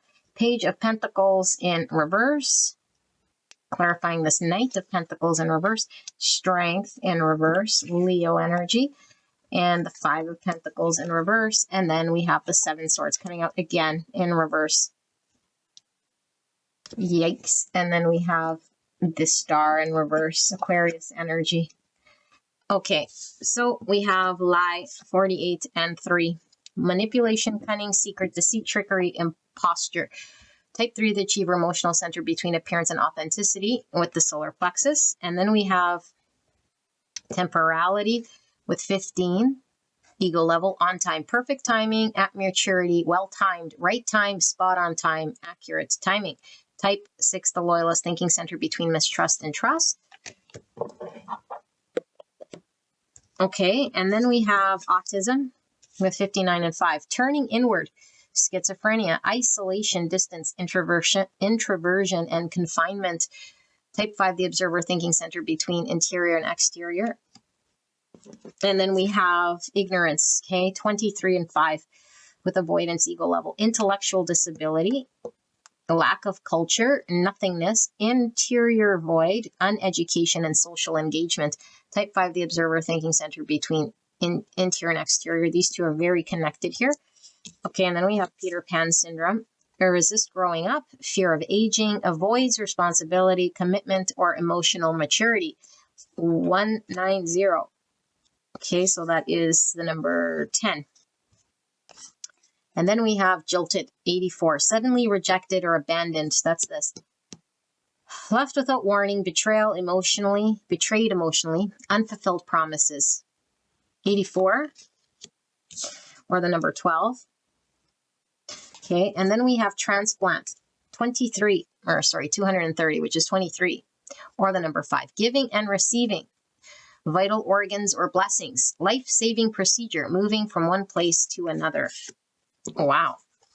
And then we have poverty. That's this. Limited opportunities, lack of recognition, dissolution, marginalization, social social stigmatization, artistic collaboration. Interesting. Poverty, artistic collaboration. Okay. Type 4, the individualist, emotional center between lack and abundance, and the number 4. Social engagement and social stigmatization. That's interesting. And then we have upset with 77 and 14. 77 is a master number. Trust the fall, an adventure that arises from deep wisdom. Trust of life and trust of self. And then we have excessiveness. 52 and 7. Greed for pleasure, debauchery, gluttony, insatiability, intemperance, and stimulation need. Type 7, the enthusiast, thinking center between pleasure and pain. And we have the heart chakra, first one of the night. I do believe I say night because it's nighttime here. With the green. Okie dokie. This is interesting. Let me tap into what this is all about here, okay?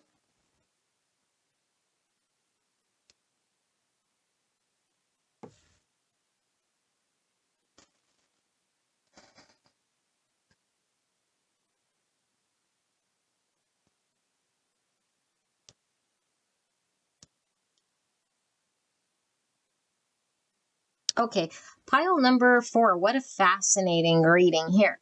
Very fascinating.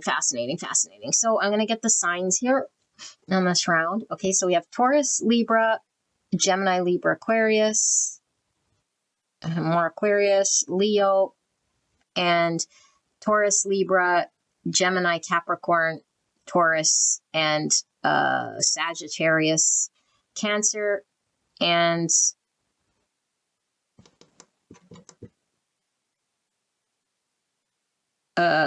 Scorpio and Aries. Okay, so pile number 4. Bless your soul. I feel you are a beautiful energy, okay? I don't feel you have any limitation at all. Okay, and of course, I mean, we all have certain things in our world that might be things that we're working on, of course, okay? But when we get to a point where we're capable of being in present moment without having to be anything other than who we are and accepting what is, like really at the end of the day, what can we do other than accept sort of what is and know where our power is to engage and not engage? And I feel like your situation, it was thrusted upon you, exactly what I said, but it's left upon you a lack of clarity, uncertainty, and it's like a feeling here with the 4 cups and the star in reverse, like, and this jilted. It really feels like no matter how balanced, stable, grounded, and not from an egoic understanding, but from a very conscious place, and being thrusted by the universe into a situation here that isn't successful or making you feel jilted because it's not panning out. And it's like, I thought this was my destined path,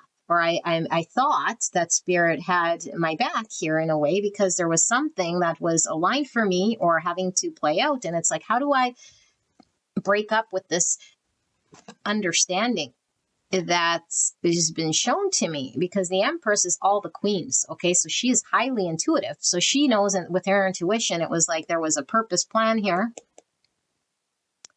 And through all of my efforts, I still don't see or understand. And I'm sort of shut out here, okay? And so there is nothing more this queen can do. And what Spirit's really talking about is the flip side of this thing, which for a lot of you guys, it's a relationship. But it doesn't have to be. But the 2 of Cups for me is my relationship card. Okay, but like I always say, we're in relationship with everyone and everything. I'm in relationship with my wand. Okay, I'm in relationship with a glass of water that I drink. The water's in relationship with the glass. Like everything is in relationship. There's nothing that exists onto its own, Okay, but it's you, this beautiful Empress, and the other side of this cup. Whatever your star is, and you'll know what it is, because I think it's the thing that Destiny was trying to align you with. And you're like, okay, Destiny, like if you're trying to align me, then why is it not aligned? Or what is wrong with me? Or what's going on here? I don't think you're internalizing it as a wrong so much as it is a confusion, because it's like, again, like it's not progressing, it's not moving, it's not allowing me to explore. And it's like I have to have the tangibleness of this opportunity to push the ball forward. And it's like I can't push the ball forward here, and all I'm left with is disappointments or rejection or feeling out in the cold of this thing. But it's like a great truth that's being revealed here to you, okay? And so the flip side of this thing, I feel you're dealing with someone, okay, but it could be a something, but a someone, okay? And it's coming through here as it's like it's them, not you, sort of a situation here, okay? And you might know, obviously, oh, it's them in some capacity, but it's the them here that is something that is having to codependently, okay, and I'm not using codependence in a way here that's unhealthy so much as is codependently relying on this destined agreements of sorts.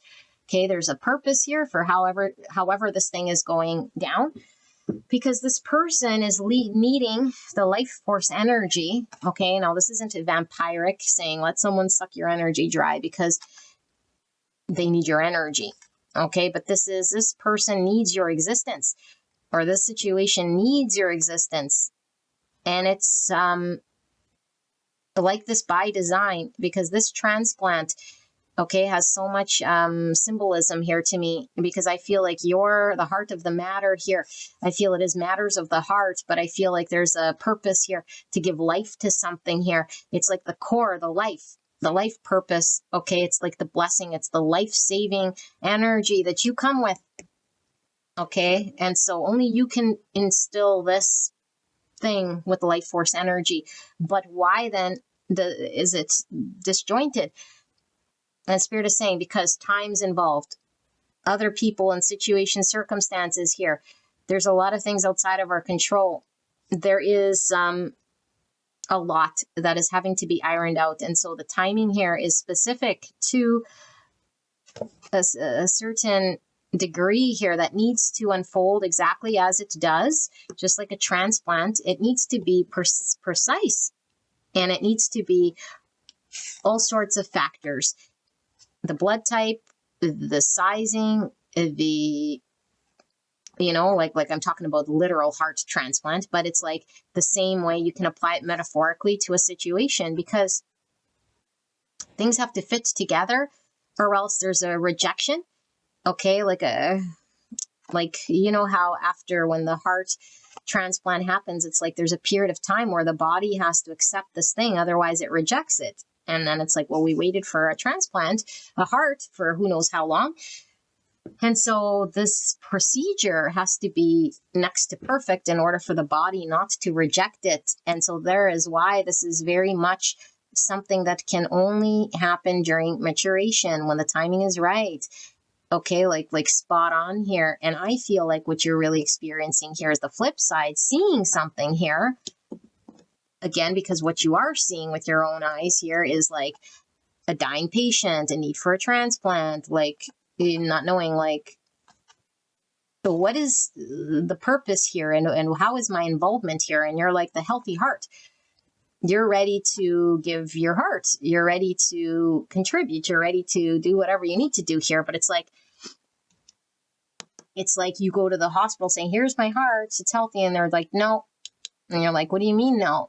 Like, okay, but I thought you guys needed hearts, or I thought this is where I was going to be involved. And it's like, you know that you're involved here somehow, but it's like the hospital is rejecting you and you're not really understanding. And so what you're experiencing here is a yes and a no from the universe, which could be completely confusing, which is why we got the moon. Okay, but it's like soon you will see through this thing. And the real hang up issue here is, I think you can connect with or put value in the no or the rejection or the thing that you see, but that's really the lie. Okay, and you could say, no, it's not a lie. It really did reject me, or it's really refusing me. And it's like, well, it's not necessarily a lie so much, but you might get hung up on seeing it as at face value. I don't know how else to describe this thing other than exactly that energy. And so you're nothing wrong with your heart. You're a candidate. You're wanting to invest. Or at least at one point you did. And it's like so many times can I go to this hospital saying, okay, here, I'm ready in some way, right? But it's like, you know, I don't know, however the hospital is responding to you. But what Spirit is talking about is the ignorance, this autism here, okay, which I do feel these are really tied here, because I feel like there's factors that go beyond anyone's sort of conscious choicing, like decision making. It's really a way of being here, okay? And even this Peter Pan syndrome, resisting to grow up, fear of aging, avoids responsibility and commitment, or emotional maturity. It's like someone's emotional maturity, okay, or the capacity in which this experience, this person can engage with is limited. And so what that means, again, to this heart transplant, it's like, let's say it's a child. Okay, I know you're not, probably, you might, I don't know if you're dealing with a child. I don't think so. But anyway, let's say there is a page here though, okay? But you are dealing with someone, could be someone just childlike or immature, but it feels childlike only because it needs to be prepped and ready for the operation. And if this person, this situation is premature, we cannot implant and transplant the heart here. We can't do anything here until this patient is prepped. Okay, and so how does this patient get prepped? There's a whole series of stuff. And in the interim, we experience whatever that looks like. Okay, and so what it's looking like here is, on face value, is something that goes against whatever it is here that you're understanding here, you know, like against your understanding. Look at compassion, beautiful. So it's like you have an open heart. You're willing to give up from a compassionate place. You know, it's like you intuitively know where your presence is required, where your life force energy is required, where you can give of yourself, where you could create impact. It's really beautiful energy. Okay. And so I do feel like even with this excess here is like stimulation needs, this Peter Pan syndrome. It's like there is a lot of surface superficial things mixed with, I don't necessarily say genetic so much as it is like I don't know, social engagement here, because I do feel like it's been developed through time, whatever this thing is. Like, let's just say, okay, for example, because I do feel a lot of you guys are dealing with a person, but let's just say this is like the hospital analogy.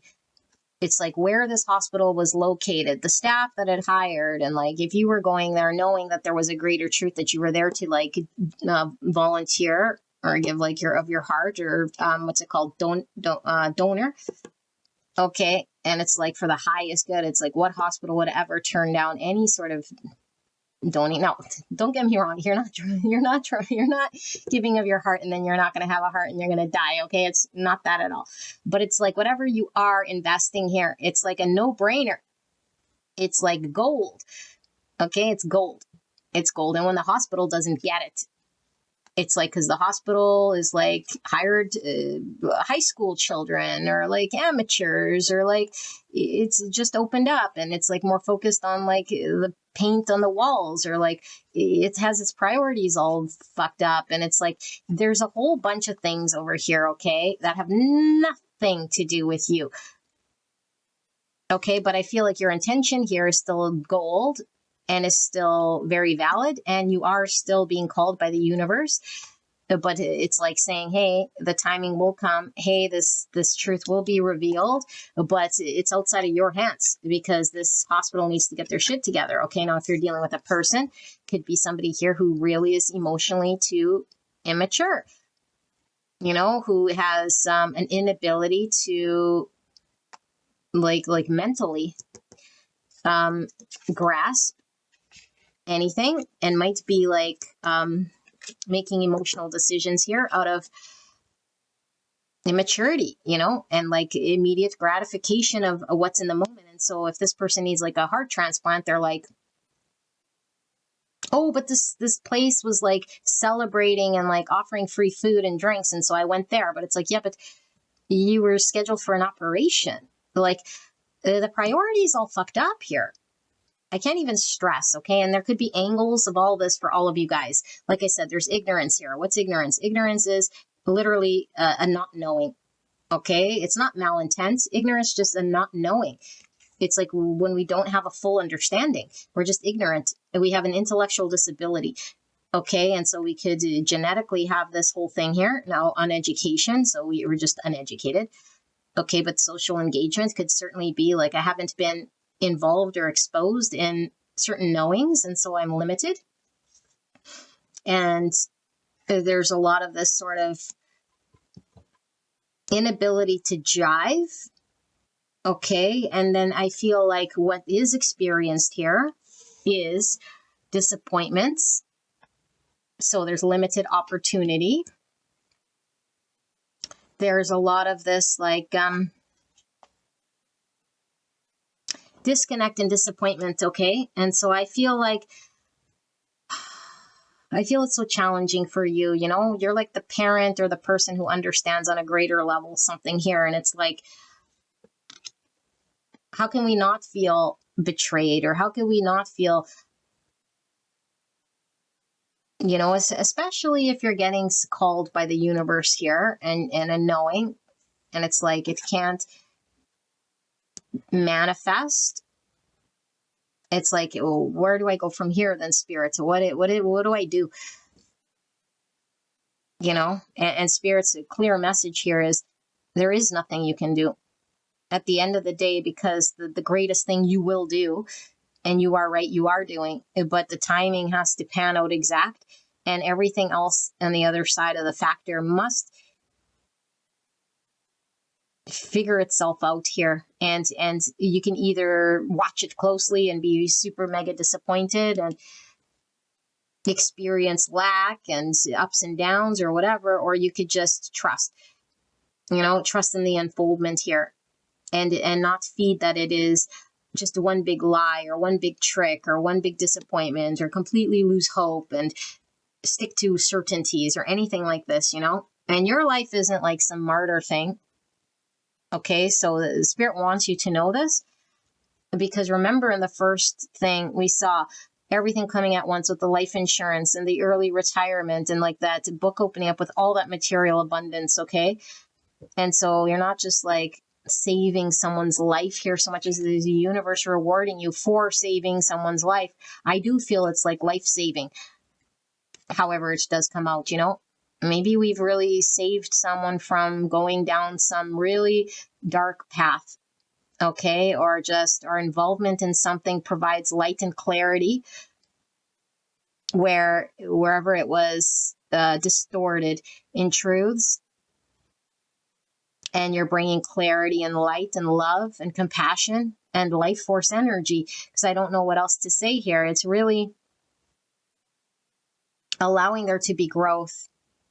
Okay, and so I do feel for this group, I want to just read the tarot a little bit more here, but I do feel like you could definitely be dealing with a situation or a person here with this strength in reverse, like cowardly or just held back, or like a situation that isn't as cooperative or investing or clear or certain or any of this. And it's like it's not providing. It's incapable of providing. And we might think it's like choosing, like, okay, a hospital, like would provide, but it's like it's not really a choice when it's coming from ignorance. It's like that new hospital is just the way it was set up. Like it's really not a choice here, okay? And so we might see it as a choice where it's not really a choice, if that makes any sense. So let's see, Spirit, what am I talking about here? Clear and concise message. Can we answer any questions that pile number 4 has about their situation, circumstance, person, place, thing that I have not answered yet, that will allow them to see the truth of their situation? I feel is very challenging, We're seeing a 5 here. 5s are all about conflict, loss, change, and it is the rebuild, because I feel you're rebuilding by just investing here and showing compassion and involvement.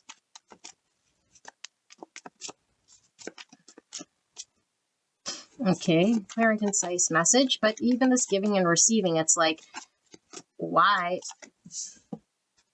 are you on the short end here? Because I don't feel like have received. I feel like you're on the giving end of something, like many trips to the hospital, or like you're the one sort of having the short end right now. Like the heart hasn't been transplanted in the patient yet, but maybe you're going to all these appointments and you're getting all these checkups and you're paying money, like, but you're the one donating the heart, but it's like, I don't know, paying money for parking, like taking time off work. It's like, it seems very much like you're investing a lot here. Now it's like, what am I investing in? This, maybe we love this person. This could be a child. This definitely could be someone who's like incapable, and we might just know it. All right, bless your soul. 2 of Swords, and then 7 of Wands in reverse. Okay. King of Wands, Aries, Leo, Sag. 5 of Wands. Now I'm yawning. I'm going to go to bed after this. 9 of Wands. Wands, Wands, Wands. And there's the 4 of Cups for the 3rd time. Yeah, and then the 2 Pentacles in reverse and the 4 of Swords, and it is in reverse. That's giving me a lot of this autism, ignorance, sort of unstable mental self. Okay, just give me a minute here to tap into this energy. There's the Queen of Cups again. Cancer, Scorpio, Pisces.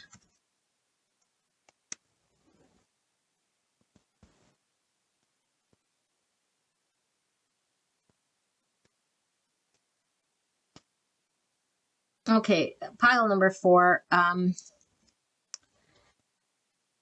do feel you might have been at your breaking point for some time here, or just feeling really like stuck in a position of there's nothing I can do. And that's because there is nothing you can really do here, okay? But there's a big difference in refusing, resisting, giving up, throwing in the towel in a way here, or having a compassionate heart and understanding that to push towards something or to fight towards something when there is no need to fight or push doesn't help anything. And so you have a beautiful life force energy. That's all that keeps coming through. Okay. It's very beautiful here. You might have been drained of this whole thing here because I do feel like it's taking a lot of your energy and you could be very conflicted at times.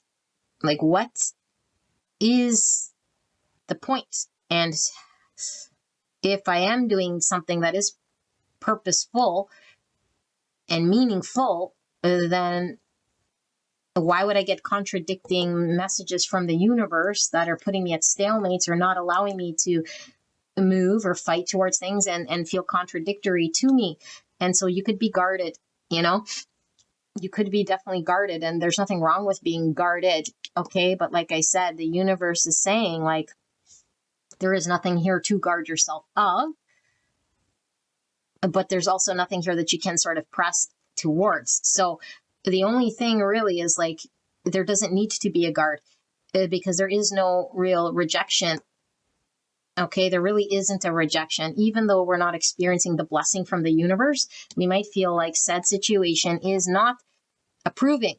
And we could take this as a rejection, and then in turn we could get very defensive here and we could get stuck here. And this is the misconception or the big lie. Because whatever this is isn't rejecting you. Whatever this is does need the heart transplant. Whatever this is most likely not on time for seeing whatever blessing you are, because you are a big blessing here. And the universe is saying things must get balanced, grounded, and stable. That's the only way.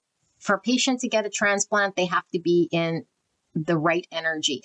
They can't be like, okay, this person has a pneumonia, let's put them on the bed and give them a transplant. No. Okay, I'm using these analogies, but that's what it is. If this person's out of balance mentally, okay, it's mental out of balance and not regulated, completely turbulent, completely imbalanced with their hormones, or just like maybe in fantasy in some capacity here, or ungrounded. This is giving me ungrounded, in fantasy, incapable of making decisions that are solid and grounded, not capable of investing in any sort of way. Okay. And so it's easy to just say, okay, well then screw it, right? But it's like, but that's the patient that's needing this transplant in some way. So it becomes very challenging. And so Spirit's just highlighting to you right now, there's nothing you're doing that's wrong or bad. And the only conflict we might feel is the one we battle with ourselves when we are someone of high value and purpose and direction. When our purpose and direction isn't being utilized in a way, or it seems as though it reflects back to us a stalemate, a rejection of sorts, a giving and a giving and a giving, but not a receiving, we get to defensive. And then we pull back, or we're not sure how to move forward or engage. And Spirit is saying, there is nothing for you to invest here at this time that's going to put you out. Okay. And that once this stalemate sort of blows over in some way, once the timing is right, and then the patient is balanced and grounded, then everything will sort of flow. And that's your life insurance policy. Okay. And so there's a lot here. It's interesting because the heart transplant, the life insurance policy, like, it really seems life-saving. It really does. And I think this is why this message is so important, like with the star, because I feel there's a great purpose that is, I don't know, life-saving in one regard here. It's very intense. Okay. And so, yes, you have great purpose. Yes, you are a blessing of the divine here, coming with a great intervention here. Okay. But this intervention is divine blessing that's timed. And your involvement with this most likely is your divine purpose. Okay. And Spirit's just saying you don't have to experience upsets, or you don't have to experience loss, rejection, and that part of it. And so we might be really learning to see the illusion of rejections, or see the illusion of disappointment here, or see beyond, because I feel like this is a lesson of compassion and love and trusting of the universe and the heart, and what giving and receiving truly is, because you're doing it, you know? And so it's very challenging. Six of Cups in reverse. Yeah.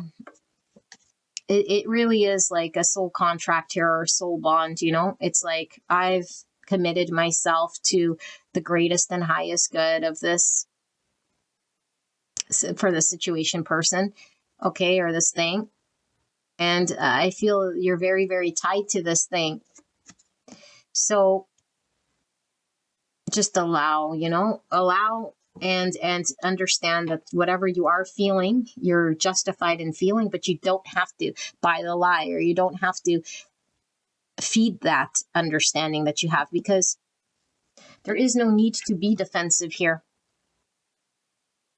Okay, there's ignorance, but it's not on your end. And so you don't need to be ignorant to the ignorance, or defensive of the ignorance, you know, because you don't need to involve yourself with the ignorance, really, at the end of the day. Like, yes, you're here, but it's like you're far enough removed. You don't have to go up in the battle. That's what Spirit's saying. It's like you could be on the sidelines. You could be just waiting for the hospital to call you at any point to say, okay, patient is ready for this heart. You know, and that's the truest loving thing that we could definitely do here. And so things are gearing up here, I really feel. And they must be prepped, you know, and watching from the sidelines is infuriating. And I think the more you watch from the sidelines and are invested and seeing, I think the more conflict you have and the more conflicted you have about this.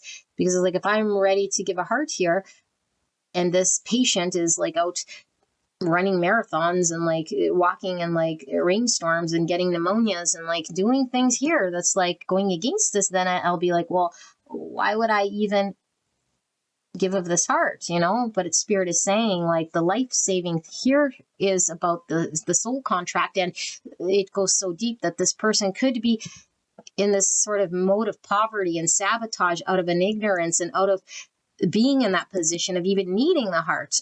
And so things turn. And that's that life insurance policy. Blessings come online. And I think once this heart is transplanted, and I know it sounds very like more metaphorically explained here, okay, but I feel like once your life force energy is welcomed and not sort of rejected or refused here in some way, I think things completely turn for the better, okay? But let's see this thing then. I know this is long, but I want to see, because I do feel like you are very invested in this thing. With the Six of Cups in reverse, it's like I can't move forward from this thing either. And so I'm sort of damned here. Whether I move forward or not is like I'm stuck. So let's see. What can pile number 4 expect here at the end of the day? Like, what is this blessing that's going to pan out? Six of Swords. So things will move for the better. And I think they're very challenging right now in the Two Swords. Things feel stuck, but it's very, very slow. Very slow. It's still turbulent, still has ups and downs, but we're moving to calmer waters. But what can they expect? So this is the journey.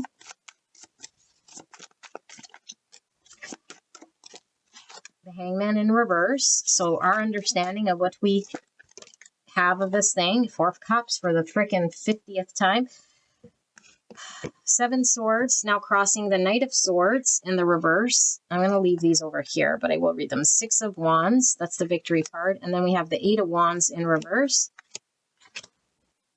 6, 7, 8, yes, 8 of Wands in reverse, okay. 7 Swords in the sideways position. Let's clear this. Oh my goodness, they're so jumpy.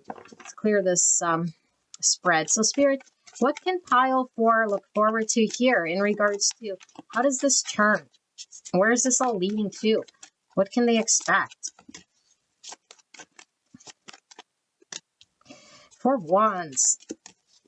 Why is this Hangman here?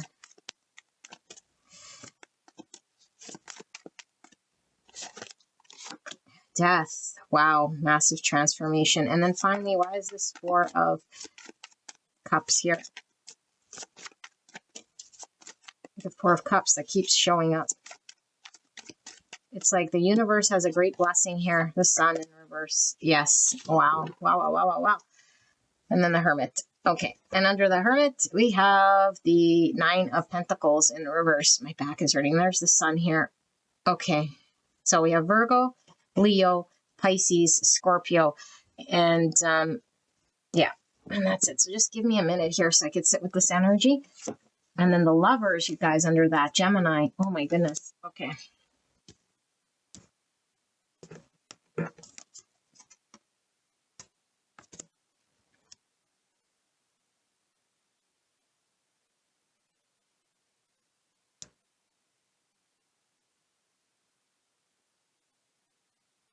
Okay, beautiful angel. Spirit is guaranteeing you success in the ultimate, okay? The Sun is the happiest card in the tarot. And it doesn't matter whether the Sun is in reverse, upright, sideways. It doesn't matter. Sun is the Sun is the Sun is the Sun is the Sun. And when I read it in the tarot, it highlights all the positive and waters down anything that is negative, okay? When the Sun is in the shadow, okay? When the Sun's in the shadow, it's like delayed satisfaction. It's like things will come to light. Things will inevitably be complete and you will see the truth. This is about consciousness, bliss, joy, okay, clarity. The happiest card in the tarot. It's like I said that life insurance, it like goes from absolute crap to like sudden. These are like opposite energies. This is like completely being despondent and not seeing the greatness that's in front of us, feeling emotionally just down and out. And this is like the Sun is coming here, okay? The Sun is coming here in order to reveal the truth and the clarity here, okay? And so Spirit is talking about you doing this Hermit's journey. The Hermit's journey is always lonely and it must be done alone. The Hermit leaves conventional life to go up the hill and reflect on life and truths, his own truths, before the Hermit comes back to society and deals with society. Okay, Hermit is ultimately a card of healing at the end of the day, but it's a healing through walking the path. Okay, and here we see the Star, which is also another healing card, by the way, and destiny. And so we see the Lovers, which is also destiny. So you're on a destined path that requires you to walk alone in order to learn the lessons of the Hermit.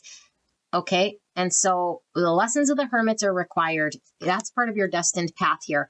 And I feel like only you could do this alone. Like there is no, like this journey has to happen exactly as it's happening. Okay, like there's a dependency on the journey unfolding the way that it is. And this is why you feel sort of stuck to it. It's like, I'm stuck to it. I don't have free will, or I can't move about. It's like, no, the dependency here isn't one of you're doing by choice. It's one of you sort of being on this path of the Hermit's journey in order to reach a state of enlightenment, clarity, certainty, and joy. That's meant for you because you're destined to experience this. Okay. But with the Lovers, like I was saying, it could be, you know, choosing our life partner, going down the path of purpose. Okay, and so I feel like you're walking a purpose path here. Okay, and so in your Hermit's journey, as you learn this thing, on the flip side, there's an experience here that needs to merge with you. And so as you keep going down this Hermit's journey, you're slowly moving out of turbulent times, because right now I feel there is a situation in which you're dealing with another part of this equation, person, place, or thing, that has to come out of lie. Okay, 7 swords. Whatever energy that this person is in, ignorance, okay? It's like they're not in a position here to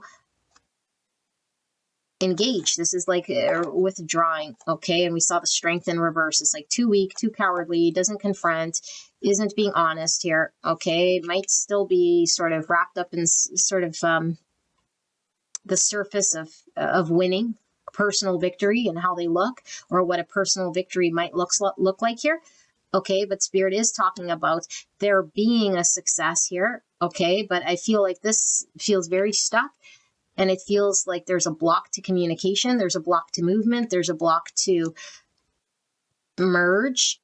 Okay, but this is what Spirit is saying, is like it's stuck for the time being as you walk this Hermit's journey, but this is all about coming together. This is all about union. This is all about feeling solid and grounded. And it's like the next step to the next chapter of like, if it's 2 people coming together, it's like our next chapter of our lives together, or what we could build together, or what we could create. It's our community or stability. We see 2 birds speaking the same language here.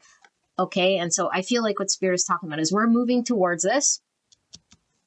Okay. And the only way that we're able to experience the togetherness and the victory is to go through this hermit's journey in which our hangman process shifts and changes, because the way we see things, the way this situation shifts, this person might engage differently. Things have to be shifted, okay? And the only way that they're shifted is through time, through experience. And so right now there's like a limiting thought, there's limiting perspectives, there's a limitation in the experience itself that is being transformed. It is being released for the better. And this is massive. This is huge. Okay. And so it's like once it transforms, it changes its state, it can never go back. There's things that need to be released, things that just die off, things that are just no longer existent here. Okay, and so this is painful, but I feel like the biggest pain here is the shift in the happenings. Like your experience of going to the hospital or engaging with this person, like whatever this is, it's like we keep experiencing the same experience, you know? And so we could get really hung up on what it is that we're experiencing, say it's not changing. It is what it is. You see what it is. It's like, yes, you're seeing it, but it's moving. It is changing. It is very limited if we start to just peg it as the thing that we keep experiencing. Know that it's changing. Know that it's shifting. Know that this takes time. Know that it's based on divine timing. And know that you have to have this experience for your hermit so that you can gain a different perspective. But even the situation, the hospital grows, it hires new staff. This person becomes more aware. This person might start to see their errors or their whatever it is here. This is being transformed. Okay. And so Spirit is assuring you success. And even though it feels very delayed, and it also feels like it's not clear to you right now, like, why am I being rejected by this universe or by this experience, or feel blocked, or like it's not allowing me to flow? It's like because the other part of the equation isn't flowing. The other part of the equation is not flowing. Okay. But also you could be flowing, but really your flow is learning the hermit's journey. And so however long this hermit's journey takes, because right now Spirit is saying you got to be on this hermit's journey. This is your path. This is your path. You're on this path already. So I want to see what the Six of Wands is for this side. Okay, but just trust you're on this path. And when the door opens here, when this death allows the hangman to flip the other way around, new perspectives come in, new doors open up. Where we were experiencing rejection, we're now seeing clarity, and this is all about like winning. It's all about contentment and joy. And so it can't be Four Cups when the sun is out. Okay, but I don't feel you're experiencing sun at all. So let's see, why is this Six of Wands here on this side? Why is this Six of Wands here on this side? Ace of Cups. And the Moon in reverse. Cancer, Pisces. And then we have Seven of Wands in reverse. So, yeah. Really, at the end of the day, this Ace of Cups is talking about self-love. Okay? Like, one's cup needs to be overflowing. Remember I said the patient needs to be in the prime energy in order for the transplant to happen. One cup. You had two cups over here. You're one part of the cup. You're a hermit. You're doing your thing. You're this one cup, okay? But your other side, your other cup here has to be overflowing. It has to be in a winning position. It has to be primed and ready. And in order to get this, it takes time. In order to get this, there's an experience. And I do feel like there's a lot of confusion. There's a lot of emotional turbulency, because remember we saw the Four Swords as well in reverse. It's like an unstable person emotionally. They might have a lot of fear. They might have a lot of doubts. They might have a lot of like they don't feel grounded here. And it could be emotionally this person is just unregulated. They might not know about self-love. Okay, but if this is a situation, it's like this situation has to be grounded and stable in a position to give to you. And if they're confused, or if the situation is not clear, if the situation is in over its head, it's like it can't be successful with you. You won't see it as being successful. It won't produce anything on its own that's appearing as anything successful here. So what good would you do? You can't. It'd be stuck here. And it's like, allow this thing to be successful. Allow this thing to work through its kinks. Allow this thing to fill its own cup. Allow this thing to be present, because it will be. There's no doubt that it will be, okay? But it needs to be transformed with working with the universe here, okay? And I feel like it's an inability to work with anything that isn't present. Like, if it's not present, you can't work with it, you know?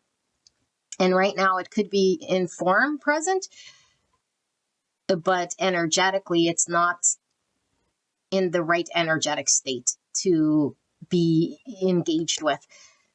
Okay, that's the only way I can explain it. And so this is being transformed. This thing is being worked on, so it is present. So it could be the other side of the cup of the equation. But it must navigate through all this uncertainty and all of this energy, otherwise stuck and stagnant. Okay? And so as you move forward, this thing is slowly moving forward in its own sort of way, because you guys both are sort of coming to this agreements of sorts, okay, slowly but surely. And the end result is this beautiful sun, this beautiful lover's path, and the sun shines on this path where it becomes very clear. Okay, again, the two crows, the two cups, but it must be either side of this equation here. And I feel like right now there's just one cup, and it's falling short, and it's discouraging. And I think it's your cup that's here, out to dry, you know? It's like, my cup's out here to dry. It's like, no, it needs to be balanced, and that's exactly what it will be. Okay, so pile number 4. I hope this reading made sense to you guys. I love you guys very much. I hope that this helped, and I will see you at the next one. Bye-bye.